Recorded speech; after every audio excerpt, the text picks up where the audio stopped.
हरे कृष्ण। तो हम सब बहुत ही भाग्यशाली हैं कि श्रील प्रभुपाद के आश्रय में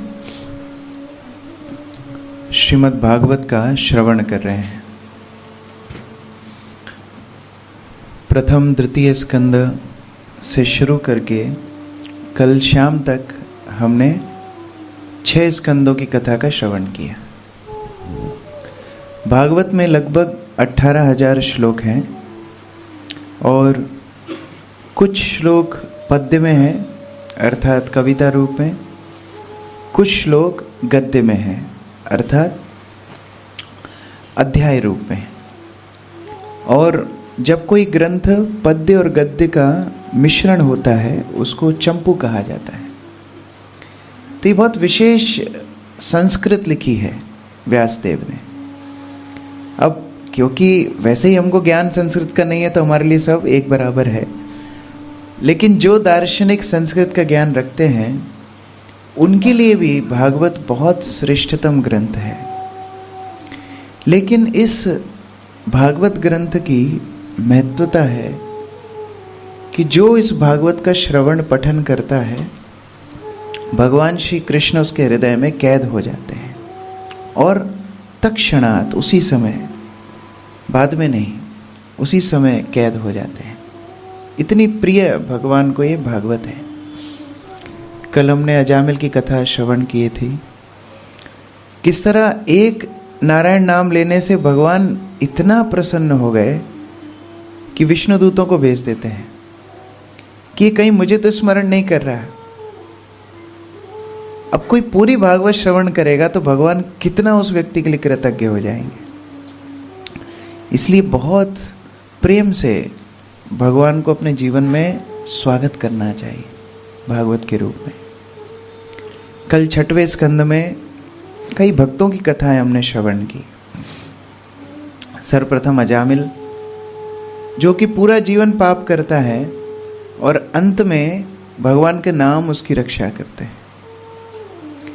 कई बार लोगों को पूछते हैं पूरी भागवत में सबसे अच्छा पात्र कौन सा लगता है, तो बोलते हैं अजामिल। पूरा जीवन मजा भी किया, अंत में भगवान को भी प्राप्त कर लिया। लेकिन नाम है अजा अमिल, जल्दी से मिलता नहीं है ऐसा उदाहरण, बहुत दुर्लभ उदाहरण है। दिया इस उद्देश्य से है कि अगर भगवान अजामिल के ऊपर अनुकंपा कर सकते हैं तो हम जो प्रयास कर रहे हैं उन तक पहुंचने के लिए वो हमें क्यों कृपा नहीं करेंगे। एक बच्चा पिता को आलिंगन करना चाहता है, पिता बड़े हो सकते हैं, बच्चा छोटा हो सकता है, लेकिन उस प्रेम को देख के पिता झुक जाते हैं, बच्चे को गोदी में उठा लेते हैं। ये भगवान की अनुकंपा है। वो चाहकर भी कठोर नहीं हो सकते। कृष्ण का स्वभाव है करुणा, वो चाहकर भी कठोर नहीं हो सकते। अब प्रश्न ये आया कि वृत्रासुर तो भगवान का भक्त था, वो भी तो इतनी सुंदर प्रार्थनाएं भगवान को कर रहा था, फिर वृत्रासुर को क्यों मरने दिया? क्या भगवान पक्षपात करते हैं? देख के तो ऐसा ही लगता है। पृथु महाराज शुद्ध भक्ति के पथ पर भगवान को प्रसन्न करने के लिए यज्ञ अनुष्ठान कर रहे थे, लेकिन इंद्र की जिद को रखने के लिए भगवान ने उनके यज्ञ बंद करा दिए। तो क्या ये पक्षपात नहीं हुआ? वृत्रासुर शुद्ध भक्ति का स्वयं उदाहरण है, जीवंत उदाहरण है। और ऐसे चित्रकेतु जो भगवान के भजन करते करते करते अपना शरीर त्याग रहा है, उसकी मृत्यु करा दी। और इंद्र जिसको भगवान के वचनों पे विश्वास नहीं है, ऐसे इंद्र को स्वर्ग का राज्य दे दिया। तो क्या ये पक्षपात नहीं है? परीक्षित महाराज प्रश्न पूछते हैं कि ऐसा लगता है भगवान पक्षपाती है। और वहां से 7वें स्कंद की कथा शुरू होती है। ये 7वां स्कंद भक्तों के लिए बहुत महत्वपूर्ण है। अब आप सोच रहे होगे मैं हर स्कंद में यही बात बोल रहा हूं, क्योंकि सारे ही स्कंद महत्वपूर्ण है। और सुबल श्याम प्रभु ने नाम भी दिया है संपूर्ण भागवत। अब संपूर्ण जब शब्द जुड़ गया तो कुछ छोड़ भी नहीं सकते। वस्तुतः कुछ कुछ चीज़ें छूट रही हैं, लेकिन फिर भी प्रयास ऐसा है कि कम से कम हम स्पर्श करके तो जाएं। जैसे कभी कोई व्यक्ति कहीं घूमने जाते हैं, दुबई जाते हैं, तो लोग बोलते हैं कि आपने बुर्ज खलीफा देखा? नहीं नहीं, बुर्ज खलीफा। तो अरे दुबई तक गए और बुर्ज खलीफा नहीं देखा? ऐसा लोग आलोचना करते हैं। उसी तरह बाद में लोग आपको पूछेंगे भागवत सुनने गए थे? हाँ। ये वाली कहानी सुनी? नहीं, वो तो सुना ही नहीं। फिर क्या भागवत सुनी? तो कम से कम स्पर्श करके, कि कम से कम बोल सके हाँ सब सुना। उसी प्रकार से हम लोग स्पर्श करते हुए जा रहे हैं। 7वें स्कंद में अभी प्रवेश कर रहे हैं। परीक्षित महाराज वृत्रासुर से बड़े आसक्त हो गए थे। हमारे गुरु महाराज को भी एक बार पूछा था कि आपका भागवत में सबसे अच्छा, सबसे प्रिय पात्र कौन सा है? गुरु महाराज बोले वृत्रासुर सबसे प्रिय मेरा पात्र है। कि इतनी प्रतिकूल परिस्थिति में भी भगवान के ऊपर चेतना पूर्ण रूप से सिद्ध है, पूर्ण रूप से निमग्न है। अभी 7वें स्कंद में 10 लक्षणों में से ऊतयः यानी वासनाओं की चर्चा होती है। ऊति या ऊतया अर्थात वासनाएं।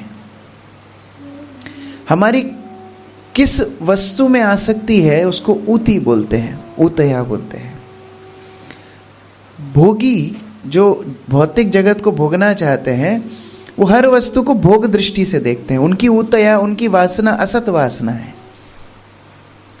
जो त्यागी हैं, जो मोक्षकामी हैं, वो हर वस्तु को छोड़ने के घृणा की दृष्टि से देखते हैं कि ये संबंध भी घृणा युक्त है, ये भौतिक जगत भी घृणा युक्त है, उस दृष्टि से देखते हैं।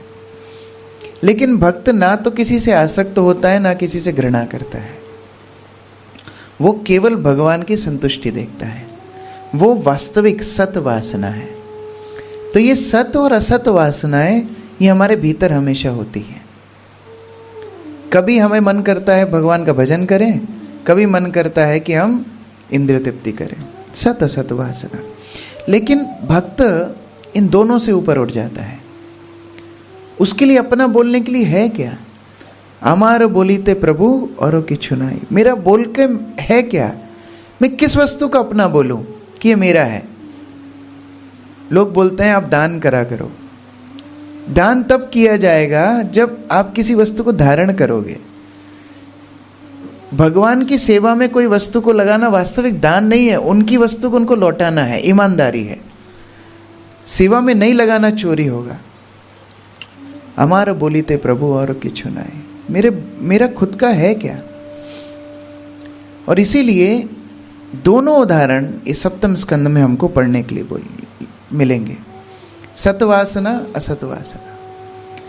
सतवासना कैसे हृदय में आती है और असतवासना कैसे हृदय में आती है? ये तो धुआं है, लेकिन आग कहाँ है?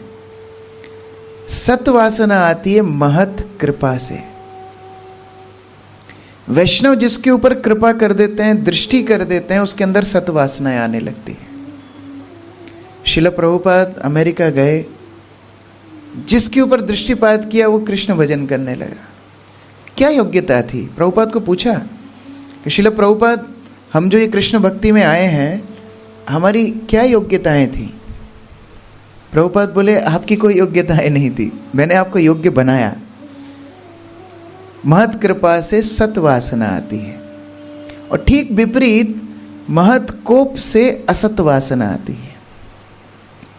जब साधु रुष्ट हो जाए, वैसे साधु रुष्ट नहीं होता, कृष्ण रुष्ट होते हैं। जब हम साधुओं को अपमान करते हैं तो साधु रुष्ट नहीं होता, कृष्ण रुष्ट होते हैं और उससे असत वासना हृदय में जागृत हो जाती है। उदाहरण है जय और विजय। वैकुंठ के द्वारपाल हैं, भगवान के इतने निकट हैं, लेकिन चतुष्कुमार के रुष्ट होने से असत वासना हृदय में आ गई। हिरण्याक्ष और हिरण्यकश्यपु बन गए। और ठीक विपरीत महत कृपा के उदाहरण प्रहलाद महाराज। गर्भ में जो हर तरह से प्रतिकूल परिस्थिति है, जहां भजन असंभव है, वो गर्भ में भक्त बन जाते हैं प्रहलाद, नारद मुनि की कृपा से, सतवासना महत कृपा से। चैतन्य चरितामृत में बहुत सुंदर उदाहरण आता है। श्री चैतन्य महाप्रभु के परम गुरु अर्थात दादा गुरु श्री माधवेंद्रपुरी थे। उनके दो शिष्य, एक रामचंद्रपुरी और एक ईश्वरपुरी। जब माधवेंद्रपुरी भगवान को स्मरण करते थे तो गोपियों के उस भाव को स्मरण करते थे जब उद्धव गोपियों को संदेश देने के लिए आया था। और उस समय पे राधा रानी एक भंवरे को देख करके बातचीत करती हैं। दशम स्कंद में भंवर गीत है। उस समय पे राधा रानी चिंतन करती हैं कि हे मथुरानाथ, मथुरानाथ कहकर के वास्तव में उनको उल्हाना देती है। तुम वृंदावन के नाथ नहीं हो, अब तुम मथुरा के नाथ हो। तुमको हमारा स्मरण थोड़ी है, तुमको अभी अच्छी अच्छी युवतियां मथुरा में मिल गई होंगी ना, तो हमारा स्मरण थोड़ी करोगे। लेकिन फिर भी कब वो दिन आएगा जब हम आपको पुनः दर्शन करेंगे। ये विचार करके राधा रानी रोने लगती है और वही श्लोक को आस्वादन माधवेंद्रपुरी करते थे। हे मथुरानाथ, मैं आपका दर्शन कब करूंगा, सोच सोच के दिन रात रोते थे। और ये रामचंद्रपुरी आके उनको समझाता था, जैसे उद्धव गोपियों को समझा रहे थे। उद्धव गोपियों को क्या संदेश देते हैं, अरे क्यों रोती हो, कृष्ण तो पूर्ण पुरुषोत्तम भगवान है, वो तो सर्वत्र विद्यमान है। सब लोग एक लाइन में बैठ जाओ, मैं तुमको अष्टांग योगा सिखाता हूं, कैसे ध्यान के माध्यम से भगवान का स्मरण किया जाता है, मैं तुरंत अभी सिखा दूंगा। बृहस्पति के शिष्य हूं। गोपियां हंसने लगी, तुमसे ये प्रेम की बातें समझ में नहीं आएंगी। उसी तरह रामचंद्रपुरी माधवेंद्रपुरी को समझाते हैं, गुरु महाराज आप क्यों रोते हो, भगवान तो निराकार है, वो तो सब जगह विद्यमान है, और आप भी तो भगवान ही हो, मैं भी भगवान हूं, हम सब भगवान हैं। ये सुन के माधवेंद्रपुरी को इतना क्रोध आया कि मैं पहले से दुखी हूं कि मैं कृष्ण का दर्शन नहीं कर पा रहा, मेरे प्राणों के नाथ के मैं दर्शन के वियोग में रो रहा हूं, और तू मुझे निराकार ब्रह्म की उपासना करने का उपदेश दे रहा है। हट यहां से मायावादी, दूर जा, तेरा मुख भी मैं देखना नहीं चाहता। रामचंद्रपुरी को दूर भेज दिया। दूसरा शिष्य ईश्वरपुरी। माधवेंद्रपुरी इतने विरह में डूबे हुए थे कि शारीरिक बोध नहीं था, कब मलमूत्र त्याग करते हैं उसका भी बोध नहीं था। ईश्वरपुरी उनका मलमूत्र साफ करते, उनको भोजन खिलाते, अपने हाथों से तैयार करते, और हा कृष्णा करके माधवेंद्रपुरी अपना शरीर छोड़ने के पहले ईश्वरपुरी को एक बार आशीर्वाद कर देते हैं, बस शरीर छोड़ देते हैं। और चैतन्य चरितामृत बोलती है कि ईश्वर कृपा से ज्यादा महत्वपूर्ण है महत कृपा। वो एक क्षण जो माधवेंद्रपुरी ने ईश्वरपुरी के ऊपर कृपा की, ईश्वरपुरी प्रेम के सागर बन गए। कृष्ण प्रेम तुरंत उदित हो गया, जैसे कोई स्विच बोर्ड में स्विच ऑन करता है, लाइट ऑन हो जाती, तुरंत कृष्ण प्रेम जागृत हो गया। और वहां क्योंकि माधवेंद्रपुरी ने उपेक्षा कर दी रामचंद्रपुरी की, वो निंदुक बन गया। निंदा, वैष्णवों की निंदा करता। पहले वैष्णवों को घर पे बुलाता और बोलता अरे खाइए खाइए, जबरदस्ती खिलाता, और जब वो खा लेते तो बोलता कि इतना कोई खाता है क्या, फिर उनकी निंदा करता। और ये निंदा की प्रवृत्ति चलते चलते श्री चैतन्य महाप्रभु को भी चली गई। वो चैतन्य महाप्रभु को भी निंदा करने लगा, अर्थात पहले गुरु की निंदा, वैष्णवों की निंदा और भगवान की भी निंदा। कृष्ण प्रेम से वंचित रह गया। तो दोनों उदाहरण हमारे सामने, महत कोप से असत वासना और महत कृपा से सतवासना। कई बार हमको लगता है कि अरे इतनी भौतिक इच्छाएं क्यों प्रबल हैं हृदय में, क्यों अनर्थ हमको इतना सता रहे हैं, क्योंकि महत अभी तक हमसे प्रसन्न नहीं है। वैष्णवों को हम प्रसन्न नहीं कर पाए। वैष्णव सेवा परम सिद्धि है। प्रेम लतिकार मूल, जो कृष्ण प्रेम की लता है उसकी जड़ है वैष्णव सेवा, वैष्णव को प्रसन्न करना। और यहां उसी के जीवंत उदाहरण सप्तम स्कंद में प्रहलाद महाराज की कथा है। ये नरसिंह कथा नहीं है, ये प्रहलाद कथा है। नरसिंहदेव तो आएंगे 2 अध्यायों में, लेकिन बाकी पूरी पुस्तक प्रहलाद के ऊपर है।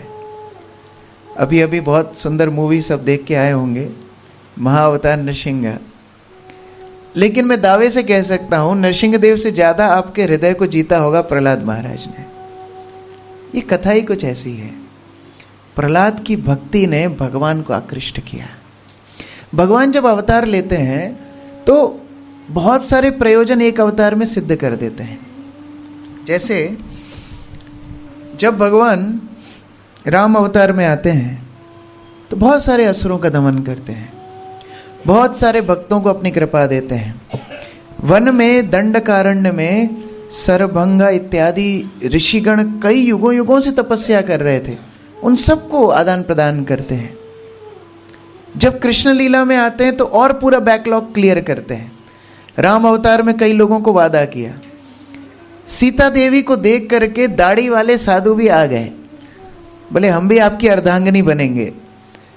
भगवान राम ने बोला शक्ल देखी है कभी? इतनी तुम्हारी जटाएं हैं, दाढ़ी हैं, तुम इतने तपस्वी दिखते हो, तुम मेरी अर्धांगिनी कैसे बनोगे? अगले अवतार में आना। वेद श्रुतियां भगवान राम को प्रार्थना करती है, हम भी आपकी अर्धांगिनी बनेंगे, हम भी आपकी गोपियां बनेंगे, अगले अवतार में आना। कई कई लोगों को भगवान रामचंद्र ने वचन दिया और भगवान कृष्ण ने उन सब के वचन को सिद्ध किया, सबको अपना प्रेम दिया। कई करोड़ों करोड़ों तो केवल गोपियां थीं, बाकी जितने भक्तों के साथ आदान प्रदान किया उसकी कोई गिनती ही नहीं है। 9000 श्लोकों में केवल 9 स्कंदों की कथा है और बाकी 9000 श्लोक केवल कृष्ण कथा है। अर्थात आधा भागवत केवल कृष्ण के भक्तों के साथ आदान प्रदान है। तो आप कल्पना कीजिए कितने भक्तों के साथ आदान प्रदान किया होगा। लेकिन यहां एक भक्त के लिए भगवान अवतार लेते हैं और कोई प्रयोजन नहीं है। केवल एक भक्त की इतनी शक्ति है, भगवान को वैकुंठ से आकर्षित कर लिया। ये प्रहलाद है और इसलिए ये चरित्र श्री चैतन्य महाप्रभु का सबसे प्रिय चरित्र था। हम अगर प्रेम की चर्चा करें, कृष्ण प्रेम में परिपूर्ण जो भाव है उसकी स्वरूपा है श्रीमती राधा रानी, महाभाव स्वरूपा श्री राधा ठाकुरानी। और वो राधा रानी श्री चैतन्य महाप्रभु के रूप में आती है। श्री कृष्ण चैतन्य राधा कृष्ण नहीं अन्य। श्री कृष्ण राधा रानी के भाव को लेके चैतन्य रूप में आते हैं और वो चैतन्य महाप्रभु प्रतिदिन सुबह नित्य क्रिया से निवृत्त होके जगन्नाथ के दर्शन करने जाते हैं। और कितना दर्शन, सुबह से लेके राजभोग आरती तक दर्शन करते रहते हैं। कल हम लोग चर्चा कर रहे थे, भगवान कपिल मुनि अपनी माता को बताते हैं विग्रहों का दर्शन करना चाहिए, समय निकालिए, भागते हुए जीवन में थोड़ा रुकावट लाइए, थोड़ा थम जाइए, भगवान के लिए समय निकालिए। और चैतन्य महाप्रभु राजभोग प्रसाद लेके स्वयं अपने हाथों से हरिदास ठाकुर को देते हैं, जो सदैव भगवान के नाम में निमग्न है। हरे कृष्ण कृष्ण कृष्ण हरे हरे, हरे राम राम राम हरे हरे, जो सदैव भगवान के चिंतन में निमग्न रहते हैं। और उसके बाद समुद्र स्नान करके स्वयं प्रसाद लेके थोड़ा सा विश्राम करते हैं और लगभग 2-2:30 बजे के आसपास चैतन्य महाप्रभु सीधा जाते हैं टोटा गोपीनाथ मंदिर। वहां एक विशेष भक्त रहता है, श्री गदाधर, और ये गदाधर पंडित प्रतिदिन भागवत सुनाते हैं चैतन्य महाप्रभु को, प्रतिदिन। और गदाधर पंडित जब भागवत सुनाते थे तो भागवत के श्लोक पढ़ते पढ़ते उनकी आंखों से अश्रु बहते थे, इतने अश्रु बहते थे कि भागवत के अक्षर धुल जाते थे। या भी तो प्रिंटेड भागवत होती है, उस समय पर हस्तलिखित भागवत के श्लोक श्री गदाधर पंडित की आंखों के आंसुओं से धुल जाते थे। और चैतन्य महाप्रभु उनको 1-2 लीला ही बार बार सुनाने के लिए बोलते थे। तो वो कौन सी लीलाएं थी जिनको पढ़ के बार बार गदाधर पंडित रोते थे और महाप्रभु रोते थे? और कब तक सुनते थे?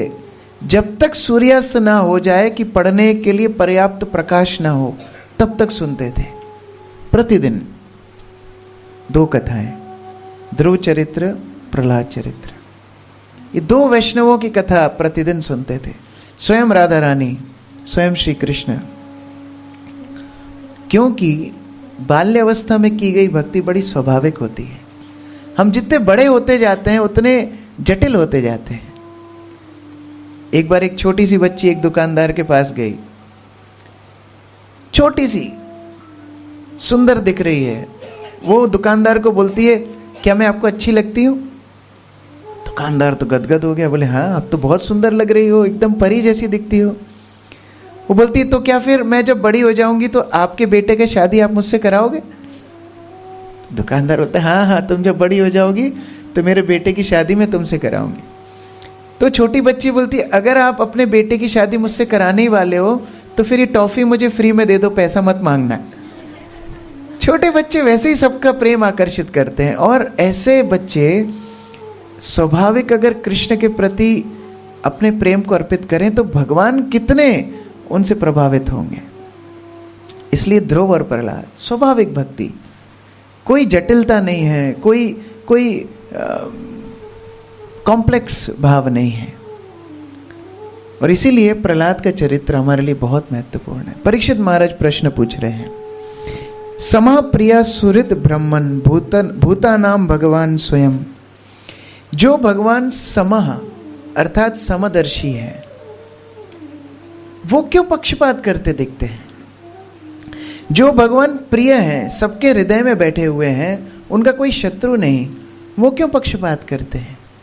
जो भगवान सुहृद हैं और सबका पोषण करने की जिम्मेदारी जिसकी है, वो क्यों पक्षपात करते हैं? देखिए, कोई व्यक्ति पक्षपात 2 कारणों से करता है। या तो उसको किसी से कुछ चाहिए हो तो उसकी चापलूसी करे। अब भगवान को कुछ चाहिए नहीं तो चापलूसी का प्रश्न ही नहीं उठता। और दूसरा, अगर किसी से किसी को भय हो तो उसका पक्ष ले कि डर के मारे मरता क्या नहीं करता। लेकिन भगवान जद बिभेति स्वयं भयम, जिनसे भय भी भयभीत होता है वो भगवान है। और भगवान भी नहीं, भागवत के प्रथम स्कंद प्रथम अध्याय 14 श्लोक, भगवान का नाम इतना शक्तिशाली है कि भय भी उसके सामने भयभीत हो जाता है। तो भगवान तो बहुत दूर की बात है। तो या तो किसी से कुछ चाहिए हो या कोई भय हो, दोनों ही कारण भगवान के ऊपर लागू नहीं होते। तो फिर कैसे भगवान पक्षपात करते हुए दिखते हैं? परीक्षित महाराज इसको स्वीकार नहीं कर पा रहे हैं।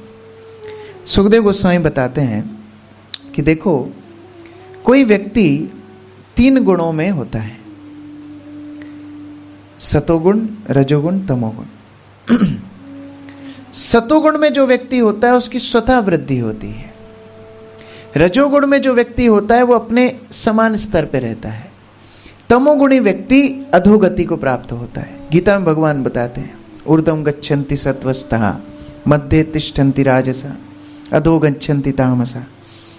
तो ये तीनों गुणों के प्रभाव से व्यक्ति अपनी गति को प्राप्त होता है। अब वो व्यक्ति पे निर्भर करता है कि वो कौन से गुण को चुनता है। अगर आप दिल्ली की ट्रेन में बैठोगे तो आप ये नहीं बोल सकते कि इंडियन रेलवेज ने मुझे दिल्ली क्यों पहुंचा दिया, मुझे मुंबई क्यों नहीं पहुंचाया, ट्रेन दिल्ली की है।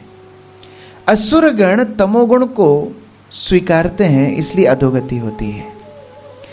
देवतागण सतोगुण को अपनाते हैं, इसलिए उनकी उच्च गति होती है। साधारण कैलकुलेशन है। भगवान किससे शत्रुता नहीं रखते। और इसीलिए भगवान उदार हैं, उदार चरित हैं। उनसे कभी किसी का विनाश हो ही नहीं सकता, किसी का घाटा हो ही नहीं सकता। जो उनके स्पर्श में आएगा उसका उद्धार कर देंगे, चाहे वो राक्षसी क्यों ना हो। वृत्रासुर का भगवान ने वध कराया, लेकिन उसको इंद्र से बड़ा स्थान दिया, भगवत धाम का। कई बार डॉक्टर इलाज करता है, सर्जरी करता है, और पेशेंट ही डॉक्टर को गाली देता है। ये हमने खुद ने अपनी आंखों से देखा। मेरे पैर में कुछ समस्या थी, अस्पताल गया तो इमरजेंसी में एक छोटे बच्चे को लाया गया।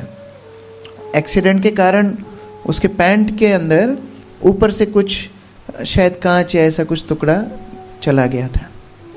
तो जैसे इमरजेंसी में लाया गया, डॉक्टर ने एक सीजर से पहले तो उसका पैंट काटा, क्योंकि सर्जरी करनी है, और पैंट काट के सर्जरी कर रहा था तो वो बच्चा डॉक्टर को गालियां दे रहा था। बोलते तुम्हें पता है ये पैंट कितना महंगा है, ये पैंट तुमने क्यों काट दिया? क्या डॉक्टर उसकी बात पे ध्यान देगा? क्योंकि उसको पता है ये पैंट से ज्यादा महत्वपूर्ण इसका शरीर है। उसी तरह भगवान को पता है वांसांसी जीर्णानि यथा विहाय, ये पैंट से ज्यादा महत्वपूर्ण आत्मा है। मुझे उस आत्मा का उद्धार करना है। शरीर तो नश्वर है, तो कभी बचा करके भक्त की रक्षा करते हैं, कभी मार के रक्षा करते हैं। परीक्षित ये कथा सुन के थोड़ा प्रोत्साहन प्राप्त कर रहे हैं। सुखदेव गोस्वामी परीक्षित को ये नहीं बोल रहे कि 7 दिन बाद ये कथा सुनने से तुम्हें तक्षत काटेगा, नहीं, तक्षत फिर भी आएगा, लेकिन तुम उसके पहले ही भगवत धाम जाने के लिए तैयार हो जाओगे। ये मरना और जीना भगवान की कृपा से संबंधित नहीं है।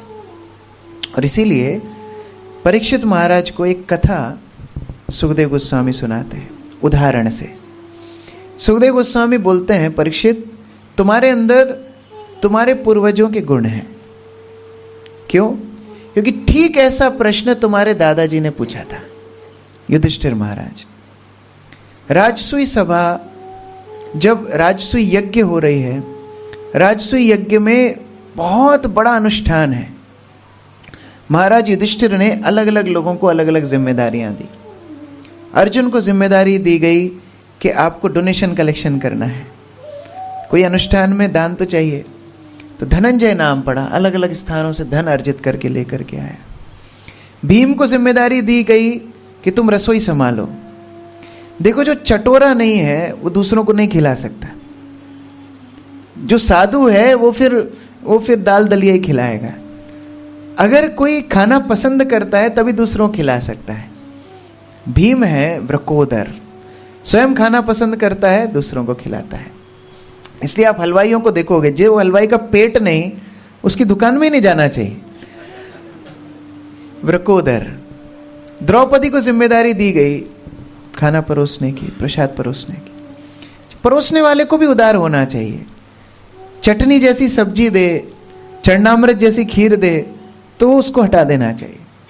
खुले हृदय से परोसने वाला चाहिए। चैतन्य महाप्रभु जब परोसते थे, 5 व्यक्ति जितना खाते थे उतना एक बार में हाथ से उनके गिरता था। चैतन्य महाप्रभु। अब दुर्योधन को कहां लगाएं? तो सोचा ये हमेशा पैसा पैसा करता रहता है, इसको पैसे गिनने लगा दो। दुर्योधन पैसे गिनने के काम करता है, लेकिन उससे उसकी ईर्ष्या और बढ़ी। अरे इतना आ रहा है और इतना खर्चा कर रहे हैं, और ज्यादा वो आग बबूला होने लगा।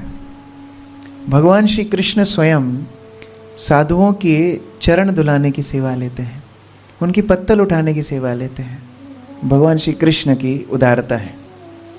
राजसूय यज्ञ के शुरुआत में अग्र पूजा किसकी हो, यह विचार था। अग्र पूजा का विचार सबसे बड़ा जो है वो करेगा, भीष्म पितामह को पूछा गया। भीष्म पितामह तो पहले से ही भगवान श्री कृष्ण के प्रेम में निमग्न थे। आपको स्मरण है प्रथम स्कंद में जब भीष्म पितामह अपनी प्रार्थनाएं कर रहे थे, ऐसा लग रहा था कि कोई कन्या अपने प्रेमी का वर्णन कर रही हो।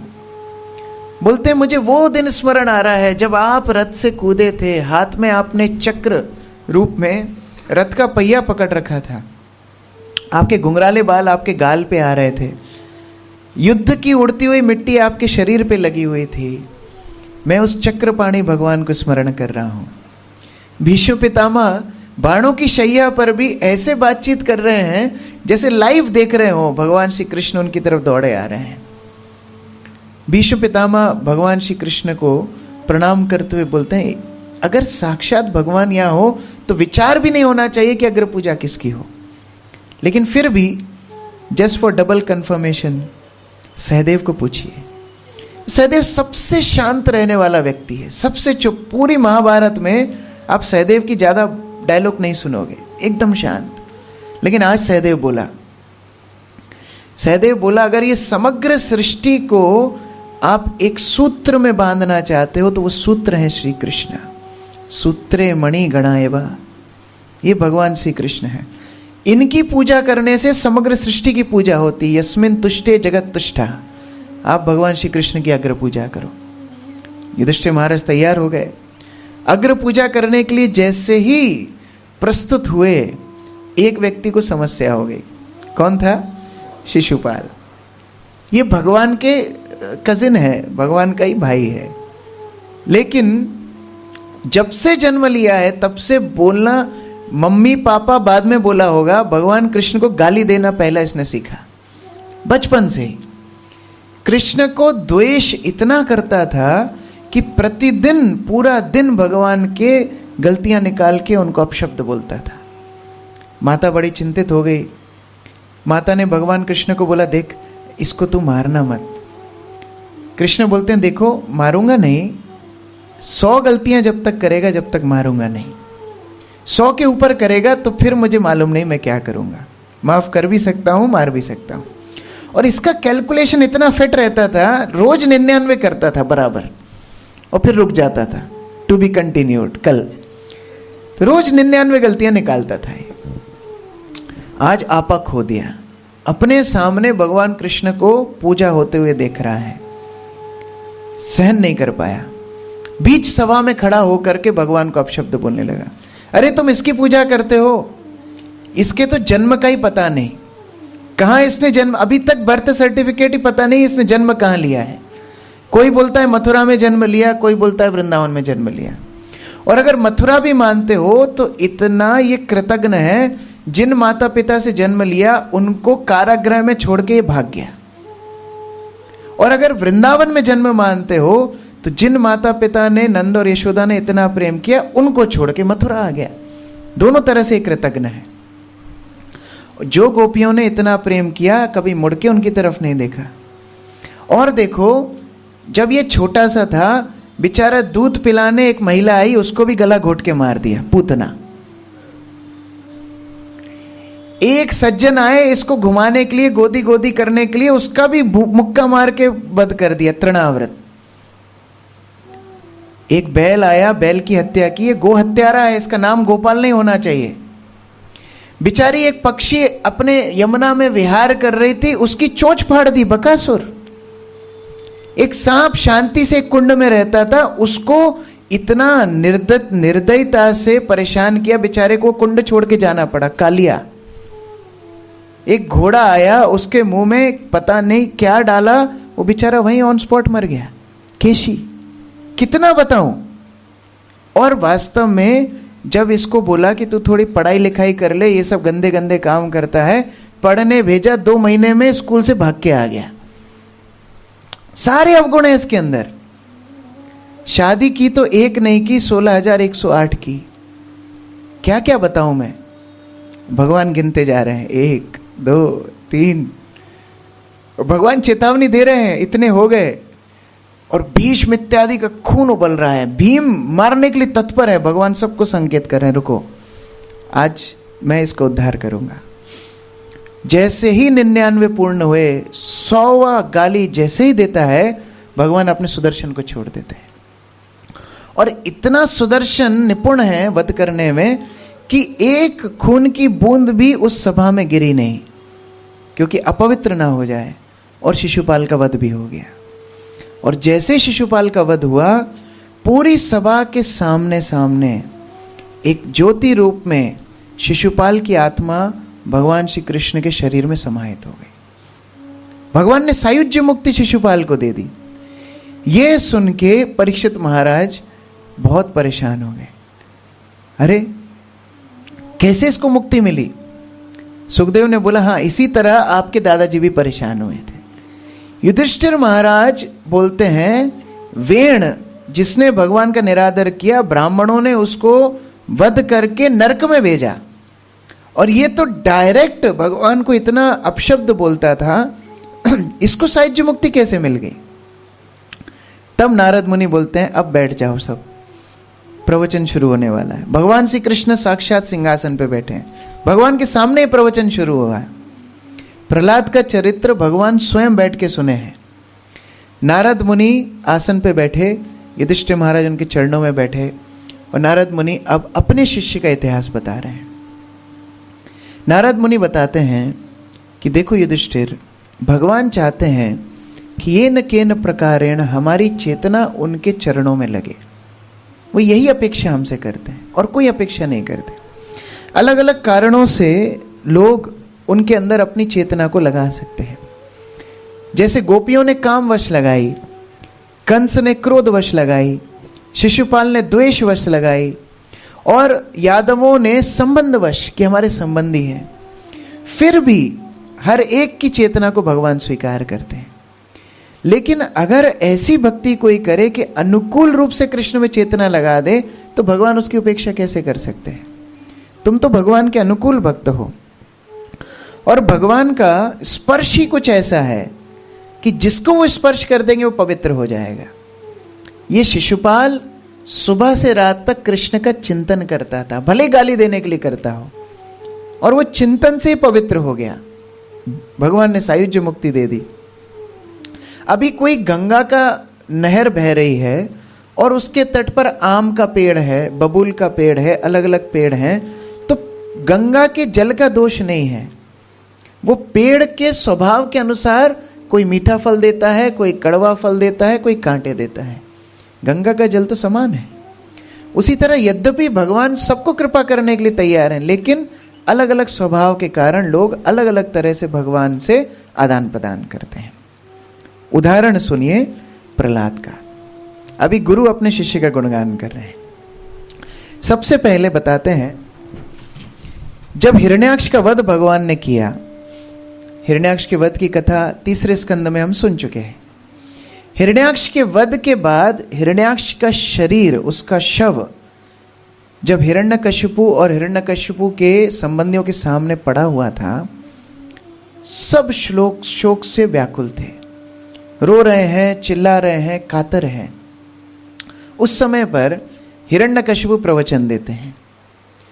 आप हिरण्यकशिपु के इन श्लोकों को सुनोगे तो आपको लगेगा भगवत गीता भी थोड़ी फीकी है। इतना अच्छे से बताया है, उदाहरण के साथ समझाया है। हिरण्यकशिपु बोलता है, शरीर तो नश्वर है, तुम लोग क्यों रोते हो? और ये हिरण्याक्ष तो वीर गति को प्राप्त हुआ है, तुम्हें तो प्रसन्न होना चाहिए, कोई शोक करने की आवश्यकता नहीं। वास्तव में हमारे कर्मों की वजह से ही तो सुख दुख हमारे जीवन में आते हैं। हिरण्यकशिपु बोल रहा है। एक बार एक राजा सुयोग्य नाम का महारथी था, युद्ध में उसकी मृत्यु हो गई, और जब उसकी मृत्यु हो गई, उसका शरीर युद्ध भूमि में पड़ा हुआ था। उसने अपने होठों को अपने दांतों से दबा रखा था, हाथ में उसके अस्त्र शस्त्र थे। सारी रानियां आकर के सुयोग्य राजा के आसपास में विलाप करने लगी। सूर्यास्त का समय हुआ, लोगों ने बोला अंतिम संस्कार करना है, लेकिन रानियां सुयोग्य राजा को छोड़ ही नहीं रही थी। उस समय साक्षात यमराज एक बालक का रूप लेकर के आते हैं। कौन सुना रहा है? कौन सुना रहा है? हिरण्यकशिपु उवाच। ये कहानी कौन किसको सुना रहा है?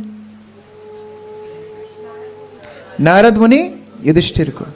ये कहानी कौन किसको सुना रहा है? सुखदेव गोस्वामी परीक्षित महाराज। और ये कहानी कौन किसको सुना रहा है? सूत गोस्वामी शौनक आदि ऋषियों। इसलिए मैं शुरू में बोला था, भागवत में डब्बे के अंदर डब्बा बहुत है, ध्यान से नहीं सुनेंगे तो डब्बा गोल। तो ये कहानी के अंदर कहानी हिरण्यकशिपु सुना रहे हैं। सुयज्ञ की पत्नियों को सांत्वना देने के लिए यमराज बाल स्वरूप में आते हैं और स्वयं तेजी से बोलने लगते हैं। हमें तो लगता था कि बड़े बुजुर्ग बड़े सयाने होते हैं, लेकिन हम बच्चे ज्यादा सयाने हैं। ये लोग इस शरीर के लिए रोते हैं। अगर शरीर तुम्हारा संबंधी था तो वो तो अभी भी पड़ा हुआ है, और अगर शरीर तुम्हारा संबंधी नहीं था, आत्मा तुम्हारी संबंधी थी, तो वो तो कभी मरती नहीं है। तो क्यों विलाप करते हो? अब एक कहानी वो बालक सुना रहा है, एक और कहानी बताता है। एक बार एक शिकारी ने जाल डाला, एक पक्षी उसमें फंस गया, लेकिन उस पक्षी के संबंधी महिला पक्षी फंसी, उसका पति आकर के विलाप करने लगा, अरे मेरी पत्नी फंस गई, मैं इसको छुड़ा नहीं पा रहा, इसका क्या होगा। विलाप करते करते शिकारी ने उसको भी पकड़ लिया। तो यमराज बताते हैं कि आप लोग इनके लिए विलाप कर रहे हो, अपने लिए विलाप करो, जाने वाला तो चला गया। जब किसी की पॉकेट कोई पॉकेट मार मारता है तो व्यक्ति पहले अपनी पॉकेट चेक करता है, मेरी तो नहीं गई, तो दूसरा गया तो गया, अपने लिए विलाप करना चाहिए।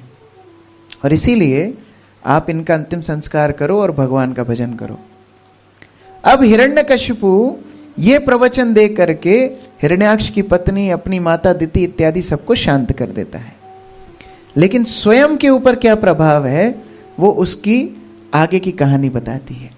इसलिए प्रवचन करना आसान है, पालन करना बहुत मुश्किल है। प्रवचन में बहुत सारी बातें कही जा सकती हैं, लेकिन जीवन में अपनाना बहुत कठिन है।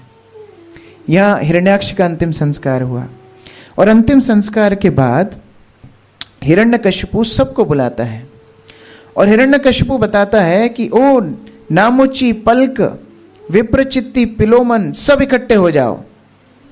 माया शक्ति से ग्रसित विष्णु पक्षपाती हो गया है और देखो कितना डरता है हमसे। हमारे डर के कारण वो अपने भक्तों के हृदय में छुप करके बैठ गया है। अगर तुम वास्तव में इन सब देवताओं को, साधुओं को नष्ट करना चाहते हो तो विष्णु को नष्ट कर दो, क्योंकि विष्णु समग्र सृष्टि का मूल है। हिरण्यकशिपु को पता था ये। अभी यही श्लोक नारद मुनि ने भी प्रचेताओं को बोला था कि भगवान श्री कृष्ण समग्र सृष्टि के मूल हैं। जड़ में पानी डालोगे सारी सृष्टि को पोषण मिलेगा। हिरण्यकशिपु भी वही उदाहरण दे रहा है, जड़ को उखाड़ दोगे सारी सृष्टि अपनी हो जाएगी। तो विष्णु को मारने की तैयारी करो। और ये विष्णु को शक्ति मिलती है यज्ञों से, विष्णु को शक्ति मिलती है वैदिक अनुष्ठानों से, विष्णु को शक्ति मिलती है गौ सेवा से, ब्राह्मण सेवा से। तो जाओ ब्राह्मणों की हत्या करो, गायों की हत्या करो, यज्ञ विध्वंस कर दो। अब जो चंडालों की चौकड़ी हिरण्यकशिपु के पास थी, उनको तो ये सब काम वैसे ही अच्छा लगता था, पकड़ो, मारो, काटो। और अभी उनके राजा ने आदेश दे दिया तो चले गए, सबको मारना काटना शुरू किए। अब हिरण्यकशिपु तैयारी करने लगा भगवान विष्णु को चुनौती देने के लिए। तपस्या करने के लिए मंदार पर्वत पर गया और मंदार पर्वत पर एक अंगूठे के ऊपर हिरण्यकशिपु खड़ा हुआ। दोनों हाथ ऊपर हैं, सिर भी ऊपर की दिशा में है। आप लोग सब हाथ खड़े करके खड़े होने का अभ्यास इस्कॉन में है सबको, लेकिन महामंत्र थोड़ा लंबा हो जाए तो हाथ अपने आप नीचे आ जाते हैं। ज्यादा देर हाथ खड़े करके कोई खड़ा नहीं हो सकता और ऊपर दृष्टि करके देखना बहुत कठिन काम है। हमको ये अभ्यास कब हुआ, जब हम डीलैंड गए थे, हमारे गुरु महाराज ने बोला तुमको पुताई करनी है। तो शुरुआत में तो दीवारें जब पोती तब तो अच्छा लग रहा था, अरे ये तो सरल काम है पुताई करना। जब छत पोतने की बारी आई तो नानी दादी सब पूर्वज याद आ गए, क्योंकि इस तरह गर्दन करके काम करना बहुत कठिन है। बंबई में एक प्रचारक हिरण्यकशिपु की तपस्याओं का वर्णन कर रहे थे, तो भक्तों को समझ में नहीं आ रहा था कितनी कठिन है। फिर वो प्रचारक ने बोला कौन कौन बंबई की लोकल ट्रेन में गए हैं, सबने हाथ खड़ा किया। बोले जैसे आप बंबई की लोकल ट्रेन में हाथ ऊपर हैंडल को पकड़ के खड़े होते हो भीड़ में, ऐसे हिरण्यकशिपु तपस्या कर रहे थे। बोले हाय राम, बहुत कठिन तपस्या थी, बहुत कठिन तपस्या थी। तपस्या का मुख्य प्रयोजन है भगवान को प्राप्त करना, लेकिन ये तपस्या कर रहा है भगवान से युद्ध करने के लिए, भीषण तपस्या। इच्छा है अजर बन जाऊं, अमर बन जाऊं, सबसे शक्तिशाली बन जाऊं, और उसी के लिए वो तपस्या करते करते इतना बलशाली हो गया कि उसके ताप से समुद्र उबलने लगे, उसके ताप से देवताओं को गर्मी लगने लगी, संसार की वायु क्षीण होने लगी। अच्छा, कभी कोई मच्छर, मक्खी, चींटी हमारे शरीर पे चलती है तो हाथ अपने आप घटना स्थल पे जाता है ना, ये सिस्टम फिट है। लेकिन हिरण्यकशिपु जब तपस्या कर रहा था, एक दो चींटियों ने पहले जाके टेस्ट करा कि ये कोई प्रतिक्रिया करता है कि नहीं। काटा तो कुछ प्रतिक्रिया की नहीं, तो सबको सूचना भेज दी, आ जाओ आ जाओ, यहां कुछ हो नहीं रहा, यहां खाने की बहुत व्यवस्था है। तो चींटियों ने, दीमकों ने खा के उसके शरीर को मानो पूरा खत्म कर दिया। अभी केवल अस्थियों में प्राण बचा करके हिरण्यकशिपु तपस्या कर रहा है। ब्रह्मणे नमः, ब्रह्मा जी की तपस्या। यहां देवता इत्यादि ब्रह्मा जी के पास जाते हैं और ब्रह्मा जी को बोलते हैं, पता है ये तपस्या किसके लिए कर रहा है? आपका पद लेने के लिए तपस्या कर रहा है, जल्दी चले जाओ नहीं तो आपको हटना पड़ेगा अपनी सीट से। देवता बहुत शातिर है, उनको कब कहाँ क्या बोलना है पता है। ब्रह्मा जी को इनसिक्योरिटी में डाल दिए। ब्रह्मा जी, अच्छा मेरा पद ले लेगा? हाँ आपका पद ले लेगा। आपने इतनी तपस्या की कभी? नहीं मैंने तो नहीं की। आपके साथ वाले जो हैं भृगु बृहस्पति इत्यादि, इनने कभी की ऐसी तपस्या? नहीं की। तो आपको सबको बाहर निकालने वाला है। ब्रह्मा जी सोचने लगे मुझे जाना पड़ेगा। ब्रह्मा जी यहाँ जाने के लिए तैयार होते हैं। वहां देवता सोचते हैं इसका जो होगा होगा, अभी इसका बालक आने वाला है, इसकी पत्नी कयादु गर्भवती है, पहले उसको पकड़ लेते हैं। जैसे ही बच्चे को जन्म देगी उसको मार देंगे, क्योंकि एक हिरण्यकशिपु को संभालना मुश्किल हो रहा है। ये जूनियर हिरण्यकशिपु आएगा तो क्या करेगा? देवता जाके कयादु को बंदी बना लेते हैं। और जब बंदी बना के ले जा रहे होते हैं, नारद मुनि रोक देते हैं। नारद बोलते क्या कर रहे हो? बोले इसके गर्भ में हिरण्यकशिपु की संतान है, जन्म लेगा, हम इसको मार देंगे। नारद मुनि हंसने लगे, इसको मारोगे? पूरी सृष्टि की शक्ति प्राप्त करके हिरण्यकशिपु इसको नहीं मार पाएगा, तुम लोग मारोगे? भगवान का शुद्ध भक्त है, तुम्हारी क्षमता नहीं इसको तुम एक खरोंच भी कर सको। जैसे देवताओं ने सुना रहे भक्त है, देवताओं की एक बात अच्छी है, बात मान लेते हैं। नारद मुनि की बात मान के 7 प्रदक्षिणा कयादु की देवता करते हैं, प्रणाम करते हैं और वहां से चले जाते हैं। घर तक भी वापस छोड़ के नहीं गए देवता। अब कयादु नारद मुनि को बोलती है मैं कहां जाऊं, मेरे पति तपस्या कर रहे हैं और मैं ऐसी स्थिति में दोबारा जाऊंगी और ये देवता दोबारा आक्रमण करेंगे तो मैं क्या करूंगी, मेरा आश्रय कौन है? नारद मुनि यद्यपि ब्रह्मचारी हैं, शिष्टाचार की दृष्टि से एक महिला जो अपने पति से दूर है उसको आश्रय नहीं देना चाहिए, लेकिन नारद मुनि शिष्टाचार से भी ऊपर अपनी अनुकंपा को रखते हैं। जो नियम में बना रहे वो अच्छा है, लेकिन जो नियम तोड़ के भी कृपा करे वो वैष्णव है। श्रील प्रभुपाद के पास कैसे कैसे लोग आए। एक युवती प्रभुपाद को बोलती है स्वामी जी मैंने घर छोड़ दिया, संगी साथी सब छोड़ दी, मैं आपके साथ रहना चाहती हूँ। प्रभुपाद ने उसी समय ब्रह्मचारिणी आश्रम शुरू किया। वैदिक साहित्य में कहीं आप सुनोगे नहीं ब्रह्मचारिणी आश्रम। एक लड़का आके प्रभुपाद को बोलता है प्रभुपाद मैं पासपोर्ट बनाना चाहता हूँ, लेकिन मुझे पता नहीं मेरे पिता कौन है। मेरी माता को गर्भवती करके पिता चले गए, मुझे जन्म दिया, माता ने अनाथालय में डाल दिया, मुझे पता नहीं, माता का नाम तो वहाँ लिखा था, पिता का नाम मालूम नहीं। प्रभुपाद बोलते हैं पिता के नाम का जो कॉलम है वहाँ लिखो AC भक्तिवेदांत स्वामी, मेरा नाम लिखो। आश्रय दिया कयादु को नारद मुनि, अपने आश्रम में ले आए और सभी आश्रम वासियों को बोला इसके गर्भ में महाभागवत भक्त है, इसकी सेवा करो।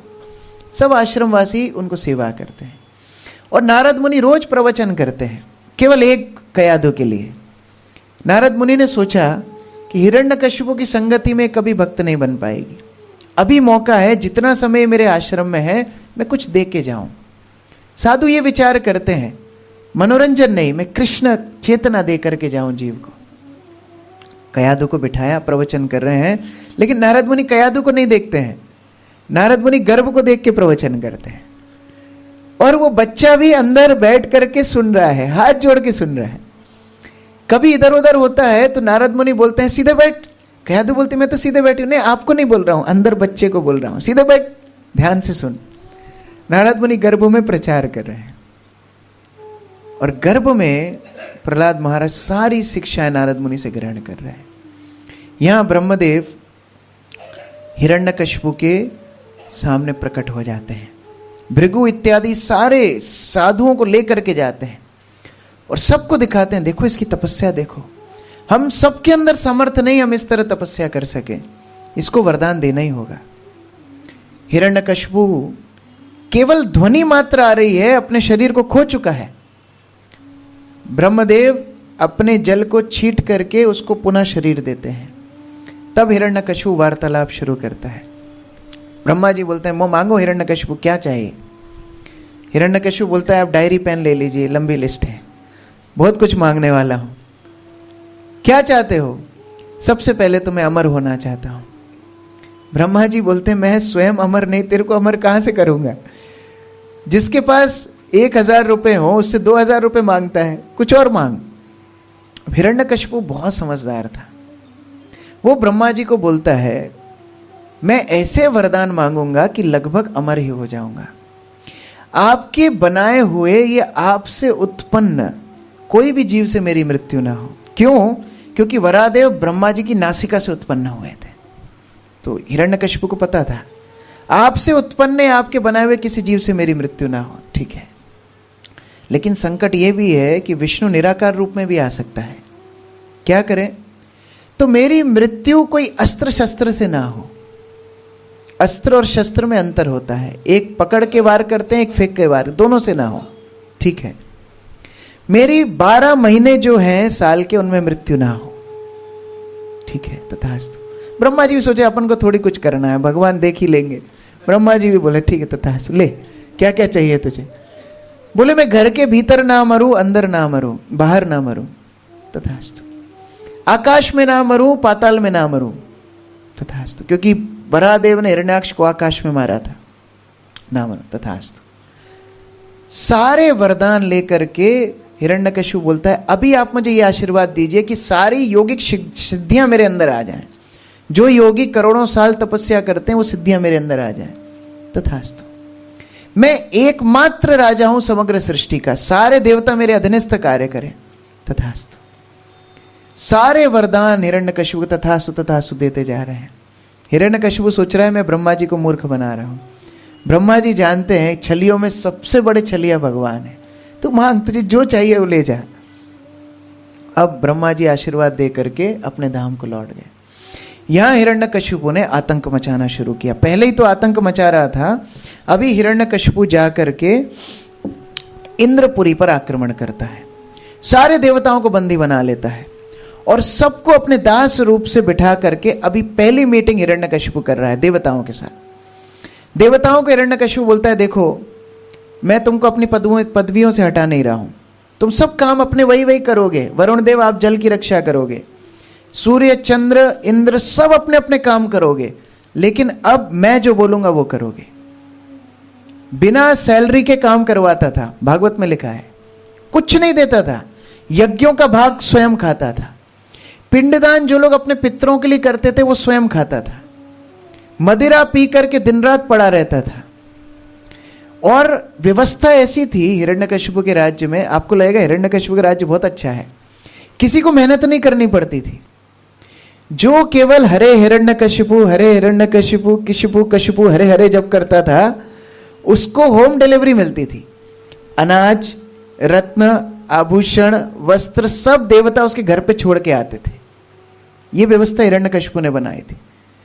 और पृथ्वी को जोतने की आवश्यकता नहीं थी, पृथ्वी डर के मारे अपने आप अनाज इत्यादि देती थी।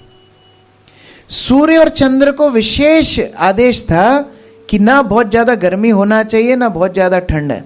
पूरे ब्रह्मांड में एसी लगा दिया था, एकदम टिप टॉप स्विट्जरलैंड का माहौल था। वर्षा तभी होगी जब किसी को नहाना होगा, बाहर जाएगा बोला वर्षा कर दो, उतने उतने एरिया में वर्षा होगी, प्राइवेट शावर। ये सारी व्यवस्था हिरण्यकशिपु ने की थी। आम के पेड़ को अगर हिरण्यकशिपु बोलता था कि मुझे अमरूद खाना है तो आम के पेड़ को अमरूद देना पड़ता था। गाय को अगर बोलेगा मदिरा पीना है तो गाय को दूध की जगह मदिरा देनी पड़ती थी। ये सारी बात कौन सुना रहा है? कौन सुना रहा है? नारद मुनि। तो युधिष्ठिर महाराज ने चुपके से पूछा आप कहां थे? सबको तो उसने काम पे लगाया, आपको किसी काम पे लगाया कि नहीं? बोले हाँ, मैं सूखा पतला सा था तो मुझसे ज्यादा काम नहीं करवाया, मेरी वीणा देख के बोला रोज सुबह आना और जय हिरण्यकशिपु सुनाना। तो मैं रोज अपनी वीणा से इनको हिरण्यकशिपु संगीत सुनाता था। नारद मुनि खुद संगीत सुनाते थे हिरण्यकशिपु को। आप स्थिति सोचिए, इस तरह हिरण्यकशिपु का राज्य चल रहा था। अभी देवता बड़े परेशान हो गए। लोकपाल केवल ब्रह्मा विष्णु महेश छोड़ करके सब इसकी सेवा में लगे थे। त्राही त्राही करके देवता भगवान का आह्वान करते हैं, हे भगवान रक्षा कीजिए। क्या आप देख रहे हो हमारी स्थिति कैसी है? इंद्र से पोंछा लगवाता था हिरण्यकशिपु। उसके सिंहासन पर बैठने के लिए सीढ़ियां हटवा दी थी। दिक्पालों के सिर पर पैर रख के अपने सिंहासन पर बैठता था। यह स्थिति थी। देवता रोने लगे, भगवान क्या आप हमारा कष्ट देख नहीं पा रहे हो, हमें रक्षा करो। भगवान ने देवताओं को दर्शन तक नहीं दिया, केवल ध्वनि सुनाई दी। देवताओं को गंभीर स्वर में भगवान बोलते हैं, मुझे तुम सबकी बिल्कुल चिंता नहीं है। देवता बोले, हाँ तुम मिश्रित हो, शुद्ध भक्त नहीं हो। जिस दिन मेरे शुद्ध भक्त प्रहलाद का ही तिरस्कार करेगा, उस दिन आकर के मैं इसका वध करूंगा। अभी तुम सबकी प्रार्थना वेटिंग लिस्ट में है। देखो, कोई बहुत बड़ा व्यक्ति हो जिसके घर में एकड़ों जमीन हो और उसके बगीचे से कोई एक आम चुरा ले, कोई एक अमरूद चुरा ले, उसको ज्यादा फर्क नहीं पड़ता। तो भगवान के लिए एक ब्रह्मांड का आधिपत्य अगर एक असुर संभाल रहा है, भगवान के लिए कोई बड़ी बात नहीं है। कितने ब्रह्मांड पड़े हुए हैं। लेकिन अगर उस बड़े व्यक्ति के बच्चे कोई उठा के भागने लगे, तब वो सहन नहीं करेगा। भगवान बोले, मेरे भक्त को जिस दिन ये तिरस्कार करेगा, उस दिन मैं आकर के इसका वध करूंगा। तब तक तुम हरे हिरण्यकशिपु करते रहो। देवता बेचारे मायूस हो गए, लेकिन फिर भी भगवान ने आश्वासन दिया कि वो आएंगे। यहां हिरण्यकशिपु घर में प्रहलाद जन्म लेते हैं। अभी आप बोलेंगे, इतने हजारों साल तपस्या की, तो प्रहलाद क्या गर्भ में ही था क्या? हाँ, गर्भ में था। क्योंकि कयादु ने नारद मुनि को प्रार्थना की कि अगर ये बच्चा जन्म लेता है तो मैं इसकी रक्षा कैसे करूंगी। तो नारद मुनि ने पॉज बटन दबा दिया कि अभी तुम्हारा गर्भ यथावत रहेगा, जब तक तुम्हारे पति नहीं आएंगे तब तक एज इट इज रहेगा, उतना ही बड़ा रहेगा। और नारद मुनि को समय भी मिल गया प्रचार करने का। 100 दिव्य वर्षों तक हिरण्यकशिपु ने तपस्या की थी, 36,000 साल लगभग। और तब तक नारद मुनि प्रहलाद को प्रचार करते रहे। लोग बोलते हैं, हाँ देखो कितनी बढ़िया, प्रहलाद बचपन से कितना 36,000 वर्ष श्रवण किया है उसने, तो उसकी भक्ति कितनी प्रगाढ़ होगी। और प्रहलाद के अंदर स्वाभाविक सारे सद्गुण थे। यद्यपि हिरण्यकशिपु का पुत्र था, लेकिन हिरण्यकशिपु का संग तो 5 साल मिला, गुरुदेव का संग हजारों वर्ष मिला। और वो संग को अपने चरित्र में ढाल लिया प्रहलाद ने। यस्यास्ति भक्तिर भगवती अकिंचना सर्वैर गुणा तत्र समासते सुराः। जो भगवान के एकनिष्ठ भक्त होते हैं, सारे गुण भगवान उनके अंदर विद्यमान कर देते हैं, प्रकट कर देते हैं। ये प्रहलाद के गुणों की चर्चा नारद मुनि कर रहे हैं कि इतने गुणशील था। यद्यपि 4 पुत्र थे हिरण्यकशिपु के, लेकिन ये गुणों में प्रधान था, क्योंकि केशव प्रिय, भगवान का प्रिय था। गुरुजनों का आदर करता था। गुरुजनों का आदर छोड़ दीजिए, सभा में जितने मंत्री थे सबको प्रणाम करता था। मंत्रियों को छोड़ दीजिए, जितने द्वारपाल इत्यादि सबको हरे कृष्णा करता था। वो देखते थे, अरे हमको सम्मान दे रहा है, राजपुत्र। और डरते भी थे, ये विष्णु का नाम ले रहा है खुल्लम खुल्ला। बेचारे प्रहलाद को उठा के गोदी में आलिंगन करना चाहते थे, लेकिन द्वारपाल एक तो शिष्टाचार से, दूसरा हिरण्यकशिपु के भय से प्रहलाद को दूर से नमस्कार करते थे, सबको प्रणाम करता।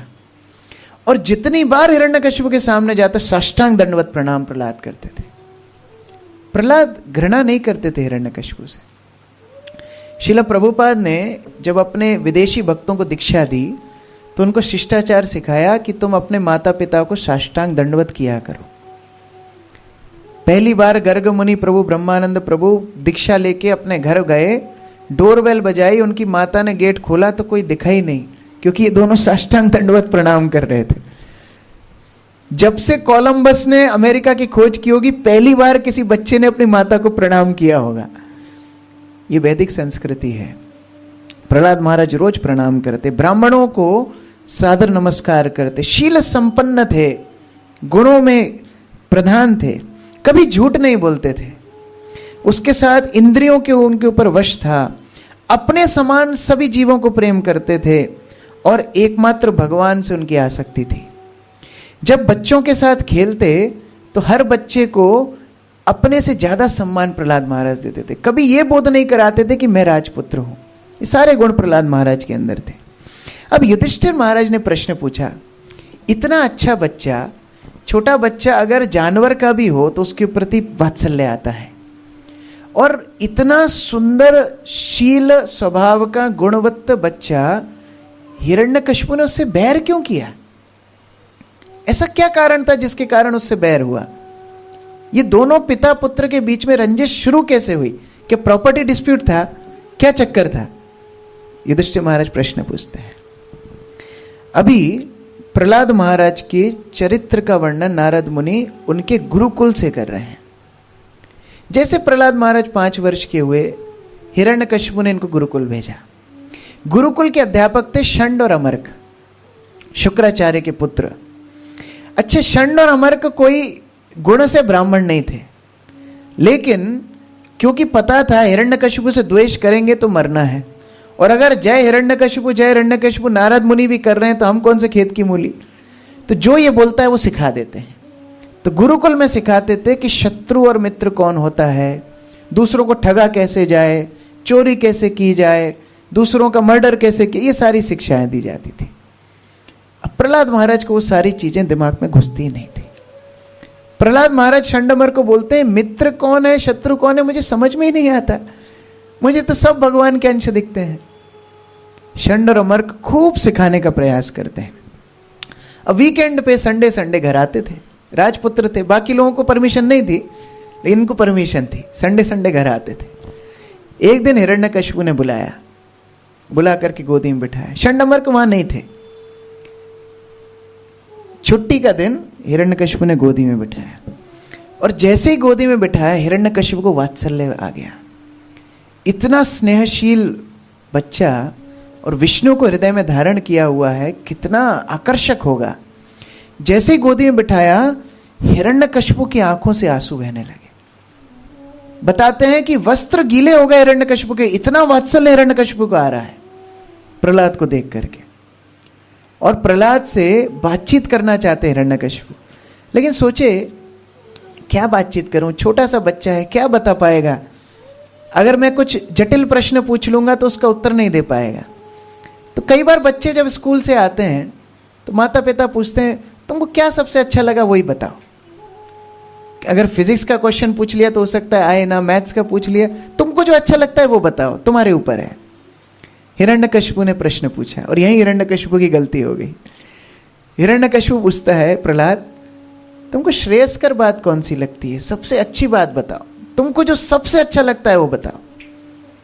आज प्रहलाद हिरण्यकशिपु को बोलना शुरू किया। पिताजी पूछ रहे हैं तो बताना चाहिए, और सत्यवाक तो थे, झूठ कभी बोलते नहीं थे।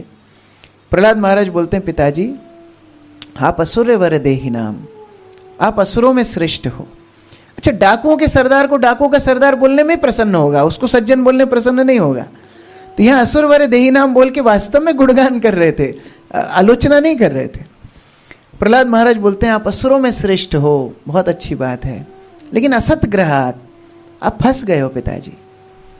आपको असत वासनाओं ने जकड़ लिया है, जैसे मानो कोई घड़ियाल किसी जानवर को अपनी चपेट में पकड़ लेता है। अगर आपको छोड़ना है इस आसक्तियों को तो घर को छोड़ो और वन में जाओ, भगवान हरि का आश्रय ले लो। यह सुन के हिरण्यकशिपु हंसने लगा, क्रोधित नहीं हुआ। उसको लगा ये फालतू बातें, छोटे बच्चे तो कुछ भी बोलते हैं, तो उसको क्रोध नहीं आया, हंसने लगा, ठाके मार के हंसने लगा। अरे प्रहलाद कहां की बातें करते हो, ये सारी बातें तुमको किसने सिखाई? असत ग्रहात, हाँ असत ग्रहात, गलत जगह पे पिताजी आप अपनी आसक्ति बिठाए हो। एक बार एक महिला को एक व्यक्ति ने बोला कि आपने ये जो शादी की अंगूठी पहन रखी है ना, वो गलत उंगली में पहन रखी है, इसमें नहीं पहनना था आपको, आपने इसमें पहन रखा है, इसमें पहनना चाहिए था। बोले मैंने सही पहनी है। बोले क्यों, ऐसा क्यों, आप गलत उंगली में क्यों पहने हुए हो? बोले याद रखने के लिए कि मैंने गलत आदमी से शादी की है। असत ग्रहात, पिताजी गलत जगह पर आप आ सकते हो। हरिम आश्रयेता, हरि को आश्रय लीजिए, भगवान का आश्रय लीजिए। हंसने लगा। हिरण्यकशिपु बोलता है ये बच्चे की बुद्धि मेरे शत्रु ने कलुषित कर दी है। जरूर मेरे शत्रु के प्रचारक आते होंगे गुरुकुल में प्रचार करने, स्टूडेंट प्रीचिंग होती है, यूथ प्रीचिंग, पांडव सेना वाले आए होंगे पक्का। तो जो सिक्योरिटी गार्ड थे उनको चिंता हो गई। हिरण्यकशिपु ने बुलाया, तुम सब द्वारपालों ने देखा पांडव सेना वाले आते थे कि नहीं? बोले नहीं, कोई धोती कुर्ता तिलक में देखा नहीं। नहीं, पैंट शर्ट पहनते हैं, पैंट शर्ट में आते हैं ये लोग प्रचार करने। कोई तो घुसा है पक्का गुरुकुल में। मेरे शत्रुओं के प्रचारकों ने इसकी बुद्धि नाश कर दी। तुम जाकर के पुनः इसको सुनाओ, सिखाओ। द्वारपाल लेकर के पुनः गुरुकुल गए। षंडमर्क तो अच्छी अपेक्षा कर रहे थे। षंडमर्क को पूरी वार्ता सुनाई। षंडमर्क, बाप रे बाप, अक्षराम आज नहीं गए थे, आज तो हमारा फायर कर देता है, यहाँ से पूरा पूरा जीवन हमारा नष्ट कर देता है। अब प्रहलाद को बिठा करके षंडमर्क पूछ रहे, क्यों बेटा, कहाँ से सीखे ये सब? ये हरि का आश्रय लो, घर छोड़ो, वन में जाओ, असद ग्रहात, ये सब कहाँ से सीखा तुमने? प्रहलाद महाराज बोलते हैं, मेरे गुरु से सीखा। गुरु तो तुम्हारे हम हैं, हमने तो ये सिखाया नहीं।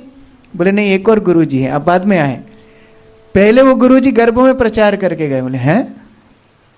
प्रहलाद महाराज के ऊपर दंड करना चाहते। षंडमर्क ने छड़ी मंगा ली। बोले तू कुल को नाश करेगा, तू उस कुल्हाड़ी की तरह है जो वन की लकड़ी से ही बनती है लेकिन वन को काट देती है। अगर तूने हमारी शिक्षाओं को अपनाया नहीं तो यहीं तेरे को मार देंगे। प्रहलाद महाराज क्षमा याचना करने लगे। वो बोलते हैं कि मेरी गलती नहीं है, जैसे एक चुंबक से लोहा अपने आप आकर्षित होता है वैसे मेरा मन भगवान के प्रति आकर्षित होता है, मैं क्या करूं, मेरी गलती नहीं है। फिर भी षंडमर्क ने बिठाया, पढ़ाया, धर्म अर्थ काम मोक्ष इत्यादि सब शिक्षाएं दी। और प्रहलाद महाराज ने मिड सेमेस्टर में टॉप किया उस साल, पूरे आंसर एकदम सही सही दिए। तो षंडमर्क को लगा अब ये तैयार है। बुलावा आया हिरण्यकशिपु का, तो स्वयं षंडमर्क लेकर के गए थे। एकदम जैसे प्रश्न पूछते थे वैसे उत्तर देते थे प्रहलाद महाराज। तो उन्होंने सोचा हिरण्यकशिपु जो पूछेगा ये सही उत्तर देंगे। तो बिल्कुल कॉन्फिडेंस में षंडमर्क लेकर के गए। और हिरण्यकशिपु के सामने नहीं ले गए, पहले कयाधु के पास लेकर के गए। कयाधु के पास जब लेकर के गए, कयाधु ने नहलाया धुलाया, सुंदर वस्त्र पहनाए, माला पहनाई, चंदन लगाया, एकदम टिप टॉप तैयार करा और अपने हाथ से लेकर के हिरण्यकशिपु के कक्ष में लेकर के आई। षंडमर्क भी वहां पर खड़े थे। अब हिरण्यकशिपु ने फिर प्रहलाद को गोदी में बिठाया, षंडमर्क की तरफ देखा, कोर्स कंप्लीट, हाँ पूरा सिखा दिया, मिड सेमेस्टर टॉपर है, पूरा सब सिलेबस याद है, जो पूछना है पूछ लो। हिरण्यकशिपु ने फिर गलत प्रश्न पूछ लिया। अगर षंडमर्क के सिलेबस से कोई प्रश्न पूछते तो शायद प्रहलाद उत्तर सही देते। हिरण्यकशिपु ने पता है क्या प्रश्न पूछा? हिरण्यकशिपु ने प्रश्न पूछा, बेटा गुरुजी से क्या सीख के आए हो? अब प्रहलाद तो षंडमर्क को गुरुजी मानता ही नहीं था। प्रहलाद गुरुजी मानता था नारद मुनि को। तो सिलेबस साइड में रख के प्रहलाद महाराज ने वो बताया जो गर्भ में गुरुजी से सीखा था। श्रवणम कीर्तनम विष्णु स्मरणम पाद सेवनम अर्चनम दास्यम साख्यम आत्मनिवेदनम। जब नवदा भक्ति का उपदेश दिया तो हिरण्यकशिपु आग बबूला हो गया। हिरण्यकशिपु इतना क्रोधित हो गया कि हिरण्यकशिपु बोलता है कि जिस हिरण्यकशिपु के सामने देवता भी थर थर कांपते हैं, तू मेरे सामने ऐसी बातें कर रहा है, विष्णु भक्ति की बातें कर रहा है, क्या तू ये सोचता है कि मैं विष्णु की भक्ति नहीं कर सकता? प्रहलाद महाराज बोलते नहीं कर सकते आप। मतिर न कृष्ण सतो परोतो वाह, आप अपने प्रयास से दूसरों के प्रयासों से खुद कृष्ण भक्ति कर ही नहीं सकते पिताजी। क्यों? क्योंकि आपने वैष्णवों की सेवा नहीं की। अब तो प्रहलाद महाराज की बातें सुन के हिरण्यकशिपु का पारा इतना चढ़ता जा रहा था, इतना चढ़ता जा रहा था कि सब प्रार्थना करे प्रहलाद चुप हो जा, शांत हो जा। लेकिन प्रहलाद शांत नहीं हो रहे। प्रहलाद बोलते हैं पिताजी अभी भी समय है, आपने पूरी दुनिया के ऊपर विजय प्राप्त की लेकिन आपके हृदय के 6 रिपु आपको दास बनाए हुए हैं। काम क्रोध लोभ मद मोह मात्सर्य आपके ऊपर शासन कर रहे हैं। अभी भी इस मौका है, आप भगवान का आश्रय ले लीजिए। हिरण्यकशिपु ने गोदी से नीचे फेंका। प्रहलाद नीचे जाकर के गिरा और तुरंत बोला इसको मृत्यु दंड दे दो, खत्म कर दो, मार दो इसको, मेरी आंखों से दूर ले जाओ। कयाधु ने बहुत अनुनय विनय किए, षंडमर्क ने भी समझाया, लेकिन हिरण्यकशिपु समझने के लिए तैयार नहीं। तुरंत इसको वध कर दो। हिरण्यकशिपु के द्वारपाल, उसके सैनिक बड़े क्रूर दिखते थे और ये प्रहलाद बड़ा सौम्य छोटा सा बालक है और ये सब उसको घेर के खड़े हो गए, काटो मारो, इसको जिंदा नहीं छोड़ना। अब कल्पना करके देखो, ऐसे क्रूर निर्दयी असुरों के बीच में वो छोटा सा प्रहलाद है। लेकिन प्रहलाद की निष्ठा इतनी है, प्रहलाद ने एक बार भी भगवान से रक्षा के लिए प्रार्थना नहीं की, एक बार भी रक्षा के लिए प्रार्थना नहीं की कि हे भगवान मुझे बचाइए, एक बार भी प्रार्थना नहीं की। वो जानता है कि भगवान उनके हितैषी हैं, जो करेंगे सही करेंगे। अब अलग अलग प्रयासों से प्रहलाद को मारने की चेष्टा करते हैं। बड़े बड़े हाथियों के सामने फेंका, कुछ नहीं हुआ। बड़ी चट्टानों से फेंका, कुछ नहीं हुआ। सांपों से भरे कमरे में फेंका, कुछ नहीं हुआ। कई दिनों तक भूखा प्यासा रखा कि भूख से मर जाए, तो भी कुछ नहीं हुआ। उबलते हुए तेल में डाल के देखा, कुछ नहीं हुआ। विष दे करके देखा, कुछ नहीं हुआ। अग्नि में डाल करके देखा, कुछ नहीं हुआ। अब हिरण्यकशिपु बार बार भेजे और अपेक्षा करे कि अब तो मर जाएगा। अगले दिन फिर सुबह आके हरे कृष्णा पिताजी, बड़ा क्रोध है हिरण्यकशिपु। अरे ये रोज आके हरे कृष्णा मुझसे करता है, प्रहलाद तो शिष्टाचार निभा रहा है। खूब क्रोध आया। अच्छा, आप लोगों ने अखरोट खाया होगा। अखरोट को हम तोड़ करके खाते हैं। अब कोई अखरोट अगर टूटे ही ना, आपने उस पर हथौड़ी मार ली, मूसली मार ली, आपने दीवार में मार लिया, कुछ भी कर लिया और टूटे ना, कितना गुस्सा आता है। बोलते इसको मैं खाऊंगा ही नहीं। हिरण्यकशिपु की दशा आप समझो, जिसने दिक्पालों को दास बनाया, इंद्र चरण वरुण सबको दास बनाया, ऐसा हिरण्यकशिपु इस एक छोटे बालक को मार नहीं पा रहा। और रोज स्माइल करते हैं, हरे कृष्णा करते हैं। रोज किसी के ऊपर आप चिल्ला रहे हो और वो अगर मुस्कुरा देना तो आपका क्रोध 10 गुना हो जाएगा। हिरण्यकशिपु की दुर्दशा हो रही थी। हिरण्यकशिपु को प्रहलाद महाराज के विषय में षण्डमग्र समझाते हैं। देखिए, ये कुत्ते की पूंछ जैसा है, भागवत में लिखा है ये उदाहरण। ये कुत्ते की पूंछ जैसा है, ये टेढ़ा है, टेढ़ा ही रहेगा। और आपको क्या फर्क पड़ता है? एक बच्चा आपकी पूजा नहीं कर रहा, पूरी सृष्टि तो पूजा कर रही है। आप एक काम कीजिए, कुछ दिन के लिए इसको हाउस अरेस्ट दीजिए। कुछ दिन के लिए हम इसको गुरुकुल में ही रखेंगे, अंदर रखेंगे, कहीं जाने नहीं देंगे। और हमारे गुरुजी शुक्राचार्य आएंगे, तब वो पढ़ाएंगे इसको। तब तक के लिए हम इसको गुरुकुल में रखते हैं, आप चिंता मत करो। तीसरी बार प्रहलाद गुरुकुल में गया। अब षण्डमर्क पढ़ाते हैं, तो प्रहलाद की ओर नहीं देखते हैं। तो पता है ये तो गौन केस, पिताजी आएंगे वो हैंडल करेंगे। तब तक के लिए बाकी बच्चों को षण्डमर्क पढ़ाते हैं। अब प्रहलाद सोचे बैठे बैठे क्या करें, कुछ तो करना है। तो जैसे ही षण्डमर्क अपने गृहमेधी कार्य करने के लिए जाते थे, वैसे ही प्रहलाद महाराज स्टेज पे खड़े हो जाते थे। सब लोग सुनो सुनो, इधर आओ इधर आओ इधर आओ। अच्छा, सारे असुर बालक प्रहलाद महाराज को बड़ा प्रेम करते थे। सारे असुर बालक उनके चरित्र गुणों से प्रभावित थे, अपने जैसा प्रेम उनको करते थे, जैसे कोई स्वयं को प्रेम करता है वैसा। प्रहलाद महाराज बोले आज तुमको एक नया गेम सिखाऊंगा, खेलोगे? हाँ हाँ, नया गेम खेलेंगे खेलेंगे। ये गेम 5 वर्ष की आयु से खेलना चाहिए। कौमारम आचरित प्राज्ञा धर्मान भागवतानिहा, इसका नाम है भागवत धर्म गेम। बच्चे बोले ये गेम तो कभी सुना नहीं हमने। हाँ, ये गेम खेला जाता है मनुष्य जन्म में, केवल मनुष्य जन्म में ही ये गेम खेल सकते हो।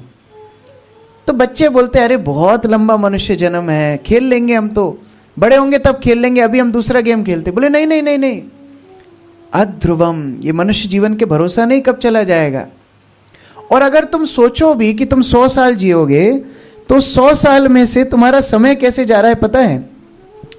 12 घंटे तो सोने में जा रहा है, तो 100 में से 50 वर्ष तो गए सोने में। शुरू के 10 साल तो तुम अपनी माता के ऊपर आश्रित थे, तो 10 साल वहां गए। 10 साल खेलने कूदने में गए। वृद्ध अवस्था के 20 साल काट दो, क्योंकि उस समय पर तो तुम कुछ कर नहीं पाओगे। तो समय बचा कितना? बच्चे सिर को जाने लगे। अब जितना समय बचा है उसमें गेम खेलते हैं हम। कैसे खेलना है? अगर हम बड़े होकर के परिवार वगैरह के साथ खेलें तो नहीं चलेगा। प्रहलाद महाराज बोलते हैं जब कोई व्यक्ति चतुर्भुज होता है तो उसकी समस्याएं बढ़ जाती हैं। चतुर्भुज समझते हो आप? 2 हाथ आपके, और जिस दिन आप पानी ग्रहण स्वीकार करते हो पत्नी के, तो चतुर्भुज हो गए अब आप। और प्रहलाद महाराज बोलते हैं चतुर्भुज जब कभी होता है व्यक्ति तो उसकी समस्याएं बढ़ जाती हैं। क्यों? अभी पत्नी के मीठे मीठे वचन, थका हुआ आएगा बैल की तरह काम करके, पत्नी थोड़ा सा मीठा मीठा वचन बोलेगी, सब भूल जाएगा, फिर शॉपिंग पे उसको लेके जाएगा। प्रहलाद महाराज बोल रहे हैं ये सब। रुचिराम समंत्रम, जैसे कोई सुमधुर मंत्र सुना दे कान में, ऐसे पत्नी के वचन लगते हैं, आहा मधुर शहद। और जब बच्चे हो जाएं तो कहना ही क्या, वो जब तोतली तोतली बोली में कुछ बोलते हैं तो उनकी बातों में हम सब भूल जाते हैं। मैं उदाहरण सब जगह देता हूं, लेकिन आज मैं खुले में बोल रहा हूं कि सुबल श्याम प्रभु का उदाहरण देता हूं। मैं सब जगह उदाहरण बताता हूं, पता है। एक बार सुबल श्याम प्रभु और मैं गाड़ी में ड्राइव कर रहे थे, हम लोग लॉन्ग ड्राइव लिए और बहुत सारी समस्याओं पे चर्चा कर रहे थे। हमारे प्रचार में, व्यक्तिगत जीवन में बहुत सारी समस्याएं, और समस्याएं इतनी चर्चा हो गई कि हम दोनों के सिर भर गए थे। और हम जब प्रभु जी के अपार्टमेंट के नीचे आए तो राधिका आई, और राधिका खेलते खेलते आई, प्रभु जी ने खिड़की नीचे की और राधिका इनके कान में कुछ बोल के गई, मैंने नहीं सुना। और जब राधिका कान में कुछ बोल करके गई तो प्रभु जी मुझे पलट के बोलते हैं, देखो प्रभु जी, यही होता है गृहस्थ जीवन, समस्याएं बहुत है, लेकिन बच्चे थोड़ा सा कुछ बोल के जाते हैं ना, व्यक्ति सब भूल जाता है। मैं हर जगह उदाहरण देता हूं। प्रहलाद महाराज 5 वर्ष के हैं, लेकिन 5 वर्ष के बालक ये सारा ज्ञान गुरुजी से सुन के मिला है। उन्होंने गृहस्थ जीवन कहाँ देखा है। बच्चों को बोलते हैं, देखो भक्ति करना है, आज से करो, ये दलदल है, इसमें फंसते चले जाओगे, बाद में तुम्हें समय नहीं मिलेगा, भक्ति करो। बच्चे एक बहुत सुंदर प्रश्न पूछते हैं। बच्चे बोलते हैं, प्रहलाद हम असुर गण के बालक हैं, आसुरी बालक हैं हम, क्या तुम्हारे विष्णु हमें स्वीकार करेंगे? हमारे पिता ने, दादाओं ने, हमारे पूर्वजों ने उनसे द्वेष ही द्वेष किया है, क्या वो हमें स्वीकार करेंगे अगर हम तुम्हारे साथ भक्ति करने लगे? प्रहलाद बोलते हैं, उनके अंदर द्वेष है ही नहीं। कोई बच्चा माता पिता से रूठ सकता है, माता पिता बच्चे से कभी नहीं रूठ सकते। उनका स्वभाव है करुणा। तुम भक्ति करके तो देखो, वो तुमको उसी तरह प्रेम करेंगे जिस तरह एक माता अपने नवजात शिशु को करती है। तुम भक्ति करो। भक्ति कैसे की जाती है, बहुत सुंदर रूप से प्रहलाद महाराज बताते हैं कि किस तरह अपने आसुरी भाव को त्यागो, सभी जीवों के लिए संभाव रखो, ईर्ष्या मत रखो, और भगवान के नाम का जप करो। बस इतना एकमात्र करोगे तो तुम भगवान को प्राप्त कर जाओगे। अब बच्चों ने एक बहुत रोमांचकारी प्रश्न पूछा, प्रहलाद तेरा एडमिशन तो हमारे साथ हुआ, और उसमें भी तू संडे चला जाता था घर पे, और बीच बीच में तेरे को बहुत सारे एडवेंचर दिखाए, खाई से फेंका, ये किया, तूने ये सब पढ़ाई कब की? जब 2 रूममेट साथ में पढ़ाई करें, साथ में खाएं पिए, एक का सिलेक्शन हो जाए, एक का ना हो, तो दूसरे को बड़ा दुख होता है। तो बोले हम एक ही स्कूल में पढ़ने वाले, तूने ये सब सीखा कहाँ? प्रहलाद महाराज को बड़ा रुचि आ गई। अच्छा, कोई भक्त को प्रवचन देने बोलो, उसको पसीने छूटने लगते हैं, लेकिन उसी भक्त को बोलो, प्रभु जी थोड़ा बताइए आप कृष्णा कॉन्शियसनेस में कैसे आए, वो 3 घंटा बोलेगा बिना रुके। ये सबको बताने में बड़ा मजा आता है। हम यहाँ जा रहे थे, ये भक्त मिल गया, और पता है हमने उनका फ़ोन भी नहीं उठाया था, और इतने दिन तक हम उनको घुमाते रहे, लेकिन फिर अब देखो हम ही घूम गए। तो इस तरह लोग सुनाने में बड़ा रुचि रखते हैं। तो प्रहलाद महाराज को पूछा, प्रहलाद तूने ये सब सीखा कहाँ? प्रहलाद महाराज बोलते, मैंने गर्भ में सीखा। जब मेरे पिता तपस्या करने गए, कयाधु को देवता लेकर के गए, नारद मुनि ने उनकी रक्षा की, और नारद मुनि मुझे देख के पढ़ाते थे। उनका टारगेट मेरी माता थी ही नहीं, क्योंकि मेरी माता को चिंतन हमेशा लगा था मेरे पति कब आएंगे कब आएंगे कब आएंगे, इसलिए वो ज्ञान को स्वीकार ही नहीं कर पाई, डिस्ट्रैक्टेड थी। लेकिन मेरे पास क्या काम था, खाना पीना नली से आ जाता था, मुझे कोई काम करना नहीं, मैं नारद मुनि को श्रवण करता था, वहां से मैंने सीखा। तो एक पूरा अध्याय है प्रहलाद ने गर्भ में क्या सीखा। अब प्रहलाद महाराज की शिक्षाओं से प्रेरित होके सारे गुरुकुलवासी, ये असुर गण के बालक लोग संकीर्तन करने लगे, हरे कृष्णा कृष्णा कृष्णा हरे हरे, हरे राम राम राम हरे हरे।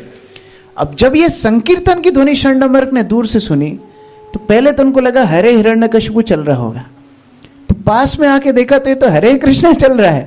तो बड़े क्रोधित हो गए, बोले कौन सिखा रहा है तुमको ये सब? बोले प्रहलाद सिखा रहा है। अब षंडमर्क ने बोला, अगर ये सूचना हिरण्यकशिपु को कहीं और से पता पड़ गई तो हमारी चाकरी जाएगी, अगर हमें अपनी चमड़ी बचानी है तो हम ही ले जाते हैं इसको। अभी प्रहलाद को घसीटते हुए ले जा रहे हैं, हिरण्यकशिपु के सामने प्रस्तुत किया। बोले आपकी धरोहर आप संभालो, हमको रखना नहीं इसको, कल मारते हो तो आज मार दो, ये अभी बाकी असुरगणों को भक्त बना रहा है विष्णु का। हिरण्यकशिपु ने जब सुना तो वो आग बबूला हो गया। अब प्रहलाद को चुनौती देता है, प्रहलाद तेरे अंदर इतनी शक्ति आती कहां से? तुझे मारने का प्रयास किया, डराने का प्रयास किया, सब कुछ प्रयास किया, फिर भी तू डरता क्यों नहीं? विष्णु भक्ति रोकता क्यों नहीं? प्रहलाद महाराज हंसने लगे। जहां से पिताजी आपकी शक्ति आती है वहीं से मेरी शक्ति आती है। अब पंखा ट्यूबलाइट को पूछे कि तेरे अंदर बिजली कहां से आती है, दोनों की बिजली का स्रोत एक ही है। तो उसी तरह प्रहलाद महाराज बोलते हैं आपको जहां से शक्ति आती है विष्णु से, वहीं से मेरे अंदर शक्ति आती है। प्रहलाद महाराज के ऊपर हिरण्यकशिपु बड़ा क्रोध, कहां है तेरा विष्णु? आज तक तुझे दर्शन दिया, आज तक तुझे दिखा, आज तक तुझे बचाने आया, आज मैं स्वयं तेरा वध करूंगा। आज तक मैं सोच रहा था कि अपने पुत्र का वध स्वयं नहीं करना चाहिए, इसलिए अलग अलग आयोजनों से तुझे मारने का प्रयास कर रहा था, आज मैं स्वयं तुझे मारूंगा। कहां है तेरा भगवान? प्रहलाद महाराज बोले, पिताजी आप प्रश्न हमेशा गलत पूछते हो। ये पूछ रहे हो कहां है भगवान, ये पूछो कहां नहीं है भगवान। मैं तो आपके हृदय में भी विष्णु को देख रहा हूं, मेरे हृदय में, हाँ यहां भी है, आप जिस आसन में बैठे हो वहां भी है।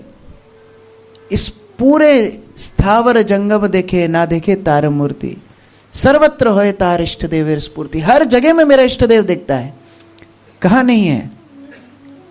हिरण्यकशिपु चुनौती देने लगा, है इस स्तंभ में है, इस स्तंभ में है, इस स्तंभ में है। आचार्यगण बोलते हैं जब हिरण्यकशिपु पूछ रहा था ना, इस स्तंभ में है, इस स्तंभ में है, इस स्तंभ में है, भगवान नरसिंहदेव अपनी जगह बदल रहे थे कि जहां प्रहलाद लॉक करेगा वहां से निकलना है, मेरे भक्त का वचन मुझे सिद्ध करना है। हम लोग जब पूना मंदिर में थे तो वहां ऐसे ही नरसिंह लीला पे ड्रामा हो रहा था। अभी जो हिरण्यकशिपु बना था उसको बता के रखा था, देख ये 2 पिलर है, एक पिलर में हमने नरसिंह छुपा के रखे। ऐसे ही तो होता है ना, थर्माकोल का पिलर बनाते हैं। तो बोला तू जब पूछेगा तो बताना इसमें है क्या? प्रहलाद बोलेगा हाँ इसमें है, तो इसमें से नरसिंहदेव निकलेंगे। अब एक्टिंग करते करते वो भूल गया कौन से पिलर में थे, तो गलती से बोला क्या इसमें है, एकदम तलवार से तोड़ने के लिए तैयार। तो जो प्रहलाद की एक्टिंग कर रहा था बोला हाँ पिताजी इसमें है, लेकिन इसमें भी है। हिरण्यकशिपु मुड़ा। जिस स्तंभ पे प्रहलाद ने बोला हाँ सब स्थावर जंगम जितने स्थान है उसमें है, ये स्तंभ की क्या बात है। हिरण्यकशिपु अपनी तलवार से प्रहार करता है, वो स्तंभ फूटने लगता है और इतना विकराल ध्वनि आती है कि जितने हिरण्यकशिपु के मंत्री संतरी सैनिक थे सब बहरे हो जाते हैं। इतना प्रकाश निकलता है कि सब अंधे हो जाते हैं। हिरण्यकशिपु देख नहीं पा रहा है और उस स्तंभ में से गर्जना करते हुए भगवान नरसिंहदेव प्रकट होते हैं। जय भगवान नरसिंहदेव की। उग्र रूप है, ज्वाला नरसिंह, सारे शरीर से ज्वाला निकल रही है, मानो करोड़ों सूर्य एक साथ उदित हो गए हों। और ऐसे भगवान नरसिंहदेव अष्टभुजा धारण की हुई है, शंख चक्र गदा पद्म, 2 भुजाओं में तलवार और ढाल, और 2 भुजाएं हिरण्यकशिपु पर आक्रमण करने के लिए तत्पर हैं। अपने पैरों को मोड़ करके कूदने वाले हिरण्यकशिपु के ऊपर। उस रूप को बोलते हैं उग्र नरसिंह। यहां जो रूप है वो उग्र नरसिंह है। अष्टभुजाएं, पैर मोड़े हुए, हिरण्यकशिपु पे आक्रमण करने के लिए तैयार। हिरण्यकशिपु भगवान को देख करके हंसने लगा, आ गया अपने भक्त को बचाने।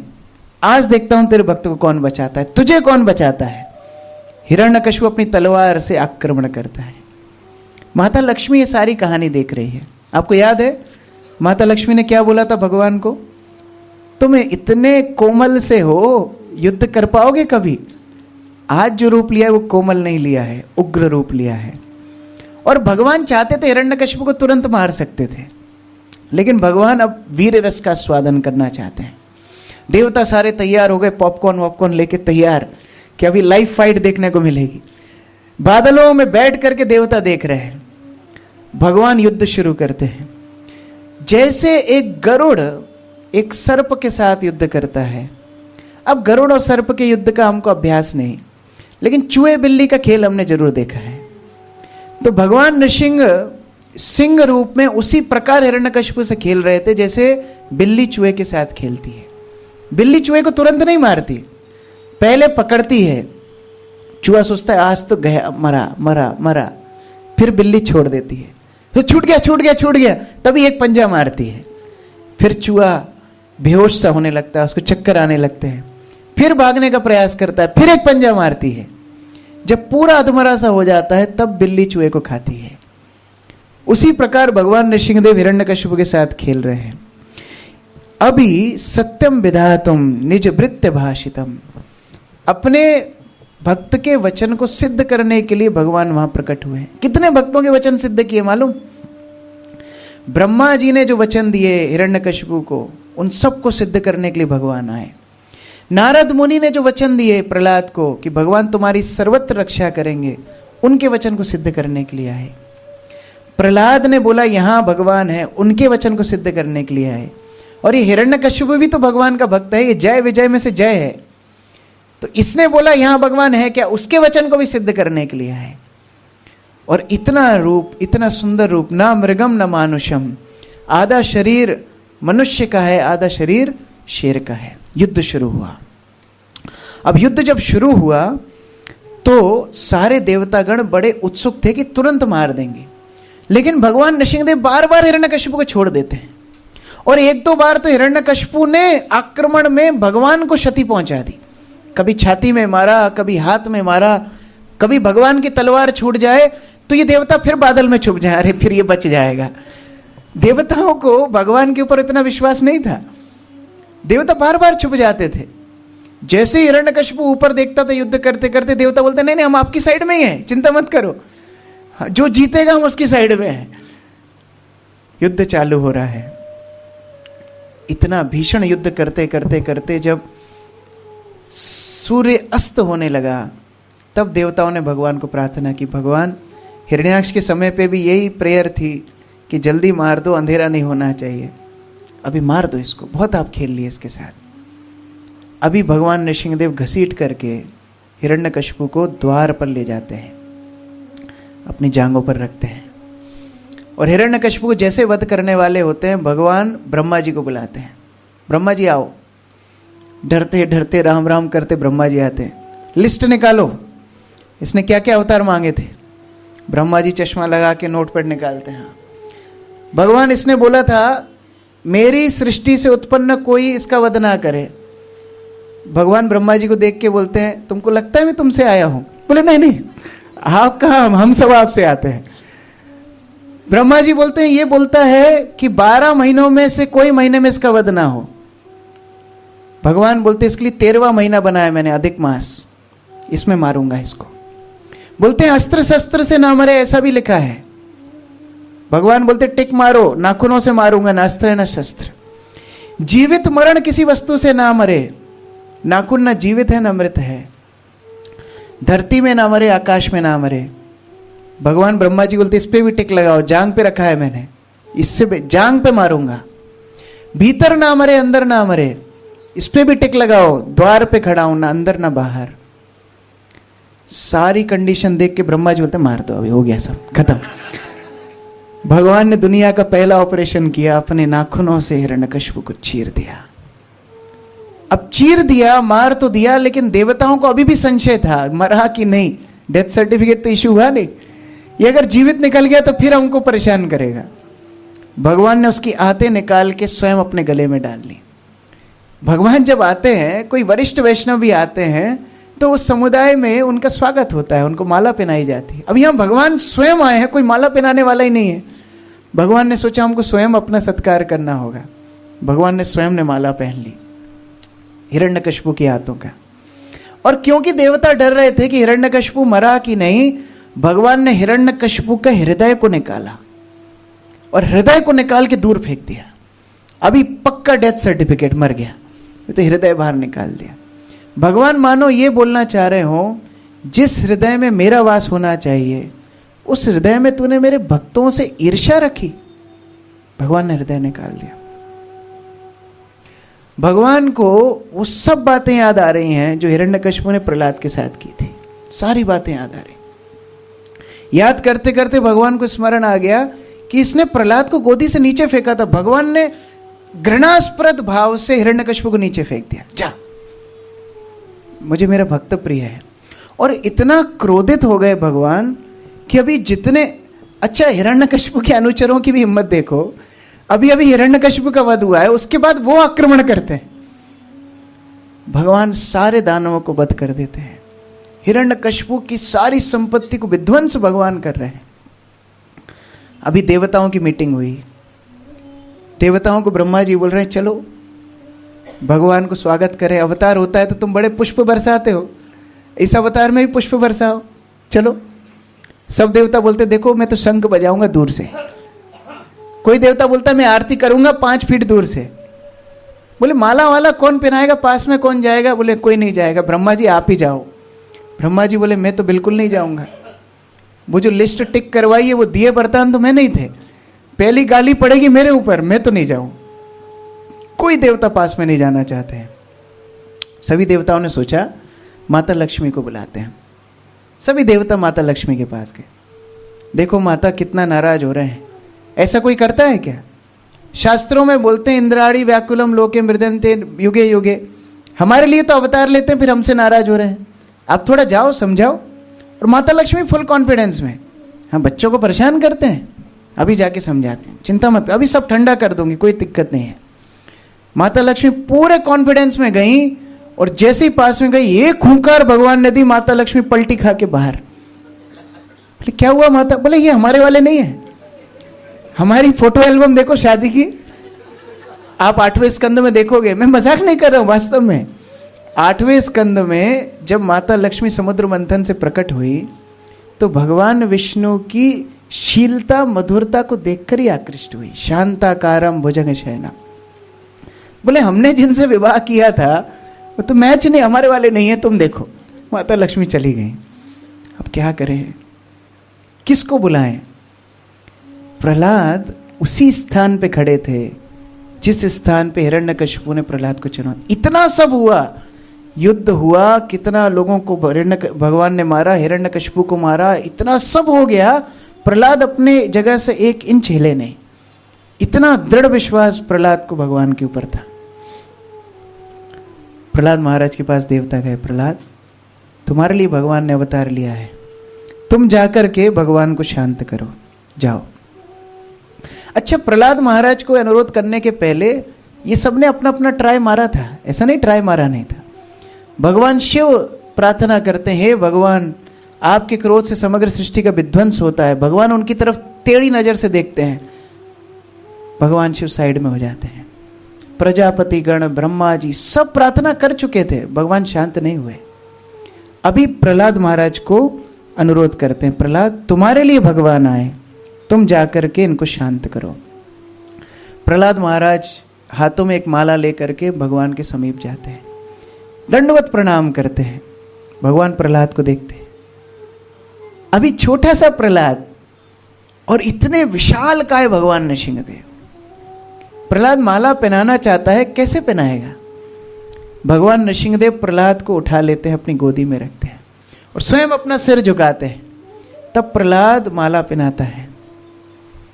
अब भगवान पूर्ण रूप से शांत, उग्र नरसिंह से शांत नरसिंह हो गए हैं। प्रहलाद महाराज को नरसिंहदेव चाट रहे हैं, एक एक अंग को चाट रहे हैं, जैसे शेर अपने बच्चे को चाट करके देखता है कि कहीं कोई खरोच, कोई चोट तो नहीं आई। भगवान ये देखना चाहते हैं, प्रहलाद यदि तुझे एक भी खरोच आई होगी मैं पूरी सृष्टि मिटा दूंगा, हिरण्यकशिपु छोटी चीज है, पूरी सृष्टि खत्म कर दूंगा। इतना प्रेम भगवान प्रहलाद को करते हैं। प्रहलाद महाराज की आंखों में आंसू आ गए। तो भगवान आप इतना प्रेम करते हो?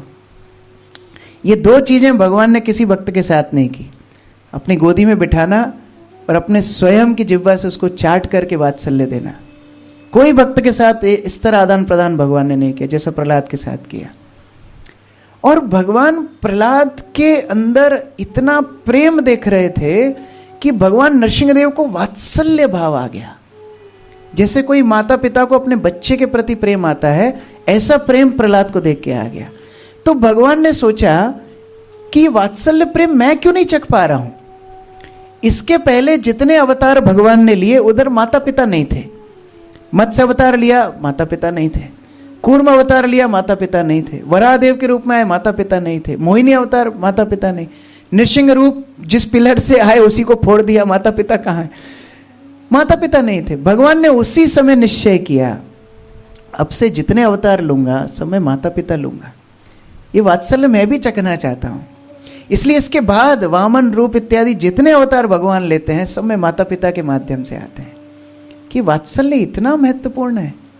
भगवान प्रहलाद को बोलते हैं, प्रहलाद मांगो क्या चाहिए, मैं सब कुछ देने के लिए तैयार हूं। ब्रह्मा बना दूं? ब्रह्मा जी बोले वो तो मालूम ही था, जो गड़बड़ मैंने की है उसके लिए मेरी सीट तो जानी थी। इंद्र बना दूं? इंद्र बोलते लो हम तो बीच में थे ही नहीं, हम तो पोंछा लगा रहे थे, हमारी गद्दी क्यों दे रहे हो? सारे विकल्प भगवान प्रहलाद को दे रहे हैं। बता प्रहलाद क्या दे दूं तुझे, आज सब कुछ देने के लिए तैयार हूं। 42 श्लोकों में प्रहलाद महाराज प्रार्थना करते हैं। बहुत लंबी प्रार्थना है, लेकिन इतनी भावपूर्ण प्रार्थनाएं हैं। प्रहलाद महाराज भगवान नरसिंहदेव को बोलते हैं, हे भगवान मैं आपको क्या प्रार्थना करूंगा, मैं असुर कुल में जन्म लिया हूं, ब्रह्मा आदि देवता जो आपके नित्य सेवक हैं आपके सामने खड़े हुए हैं, इनके सामने मैं उग्र जाति में जन्म लिया हुआ आपको प्रार्थना करूं? मैं तो लायक ही नहीं हूं। लेकिन मुझे पता है कि आप भक्ति से आकर्षित होते हो। गज यूथ पाया, आपने गजेंद्र की भी तो प्रार्थना सुनी थी। गजेंद्र तो मनुष्य भी नहीं था, वो तो पशु था। यदि आप पशु की प्रार्थनाएं सुन सकते हो तो आप मेरी प्रार्थनाएं भी सुन सकते हो। वास्तव में हे भगवान, जब कोई भक्त आपको अपनी भक्ति अर्पित करता है तो उसका सम्मान बढ़ जाता है, आपको किसी की अपेक्षा नहीं। जब भगवान आप किसी को स्पर्श करते हो आप उसका मान बढ़ा देते हो। आज आपने मेरा मान बढ़ा दिया, मेरे लिए आपने अवतार लिया। और वास्तव में आपके जितने भी रूप हैं वो सब रूप ये सृष्टि के कल्याण के लिए है। आप नृसिंह रूप में आए हो, आप उग्र रूप में आए हो, फिर भी आप कल्याणप्रद हो। और अब आप शांत हो जाइए। जिस दुष्ट को आप मारने के लिए आए थे उसका तो वध आपने कर दिया। साधु जन भी सांप बिच्छू की हत्या पे प्रसन्न होते हैं, आपने उसको मार दिया, अभी आप शांत हो जाइए। भगवान नरसिंहदेव शांत होते हैं। प्रहलाद बोलते हैं, भगवान आप कृपण वत्सल हैं, मेरे अंदर कोई गुण नहीं, लेकिन फिर भी जो कृपण भी हो, जो अयोग्य भी हो, जो दीन भी हो, जो पतित भी हो, उसको उद्धार करने वाले आप हो। इसलिए आपने मेरी भक्ति को स्वीकार किया। मैं चाहता हूं कि मेरे भक्ति जीवन में मैं सदैव आपके नाम जप करता रहूं।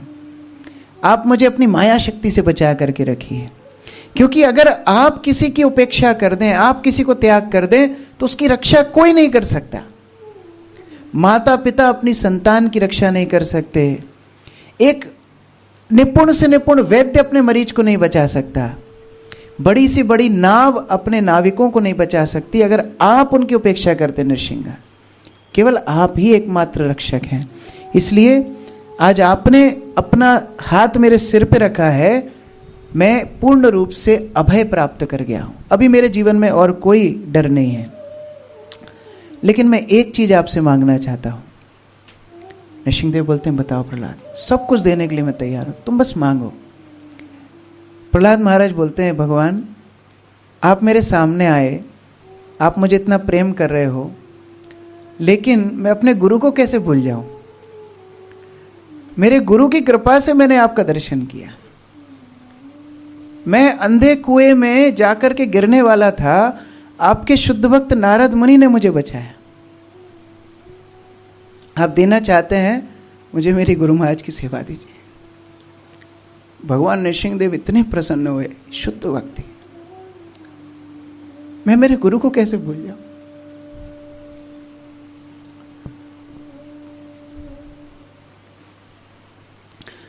प्रहलाद महाराज की प्रार्थनाएं आगे बढ़ी। भगवान नरसिंहदेव प्रहलाद महाराज को बोलते हैं, मैं तुझे आशीर्वाद देता हूं प्रहलाद, जब तक सूर्य चंद्र का प्रकाश रहेगा तेरा वैभव रहेगा। भगवान नरसिंहदेव को प्रहलाद महाराज बोलते हैं, मुझे मेरी चिंता नहीं है, ये भौतिक जगत में जितने लोग कष्ट भोग रहे हैं भगवान, उनका आप उद्धार कर दीजिए। मैं नरक में जाने के लिए तैयार हूं, आप इन सब जीवों का उद्धार कर दीजिए भगवान, ये मैं चाहता हूं। प्रहलाद महाराज की अनुकंपा, प्रहलाद महाराज नरसिंहदेव से लड़ाई कर रहे हैं, आपने क्यों इनको छोड़ रखा है, क्यों ये माया में तड़प रहे हैं, आप इन सब जीवों का उद्धार कीजिए, मेरा अकेले का उद्धार नहीं, मैं इनके लिए चिंतित हूं।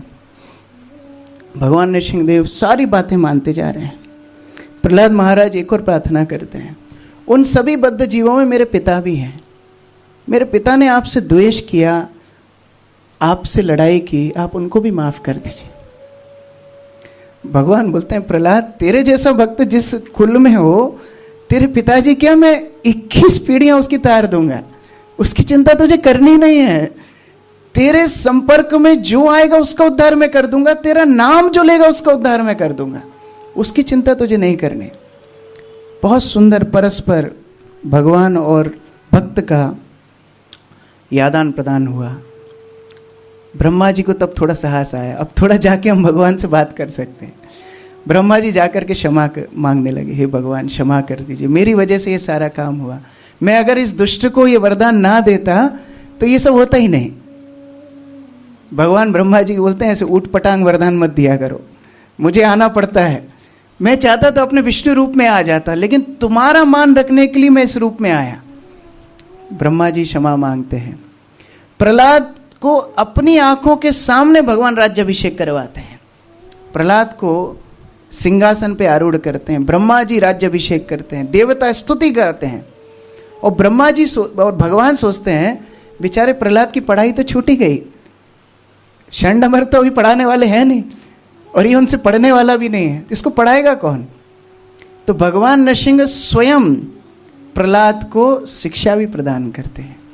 आप अहोबिलम जाओगे, वहां पर जो गुरुकुल क्षेत्र था जहाँ षंडमर को पढ़ाते थे, उस क्षेत्र में योग नरसिंह विग्रह है, क्योंकि उसी स्थान पे फिर हिरण्यकशिपु को वध करने के बाद भगवान नरसिंह देव ने प्रहलाद को शिक्षा भी दी। और ये सुंदर चरित्र भागवत के प्राण है। युधिष्ठिर महाराज जी सुन के इतने प्रसन्न हो गए, इतने प्रसन्न हो गए, वह भगवान वास्तव में पक्षपात नहीं करते। असुर कुल में जन्मे प्रहलाद के मान को बढ़ाने के लिए देवताओं तक को छोड़ दिया, ऐसे भगवान पक्षपाती कैसे हो सकते हैं? युधिष्ठिर महाराज आनंद में नाचने लगे।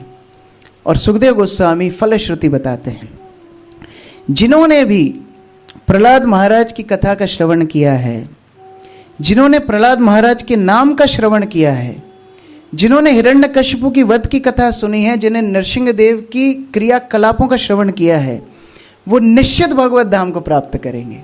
ये सुखदेव गोस्वामी वहां पर घोषणा करते हैं। तो इस प्रकार युधिष्ठिर को नारद प्रहलाद चरित्र सुनाते हैं। युधिष्ठिर महाराज इतने गदगद हैं, युधिष्ठिर महाराज की नजर भगवान कृष्ण के ऊपर पड़ती है, और आपको पता है भगवान कृष्ण वहां पर अश्रुपात कर रहे थे। भगवान कृष्ण प्रहलाद को स्मरण करके रो रहे थे। तब आगे युधिष्ठिर महाराज और भी प्रश्न पूछते हैं। नारद मुनि वर्णाश्रम धर्म की शिक्षा देते हैं, और अंत में बोलते हैं सारातिसार कि यदि कोई व्यक्ति को सारे अनर्थ भी परेशान करें, यदि उसको भगवान की प्राप्ति करनी है, एकमात्र गुरु का आश्रय वो ले ले। उदाहरण है प्रहलाद, गुरु का आश्रय ले लेगा, भगवान को प्राप्त कर जाएगा। इसी के साथ सप्तम स्कंद समाप्त होता है। शाम के सत्र में हम 8वें स्कंद से शुरू करेंगे। हरे कृष्ण। ग्रंथराज श्रीमद् भागवतम की, श्रील प्रभुपाद की, समवेत भक्त वृंद की, निताय गौर प्रेमानंदे। हरे हरे गो। हरे कृष्ण।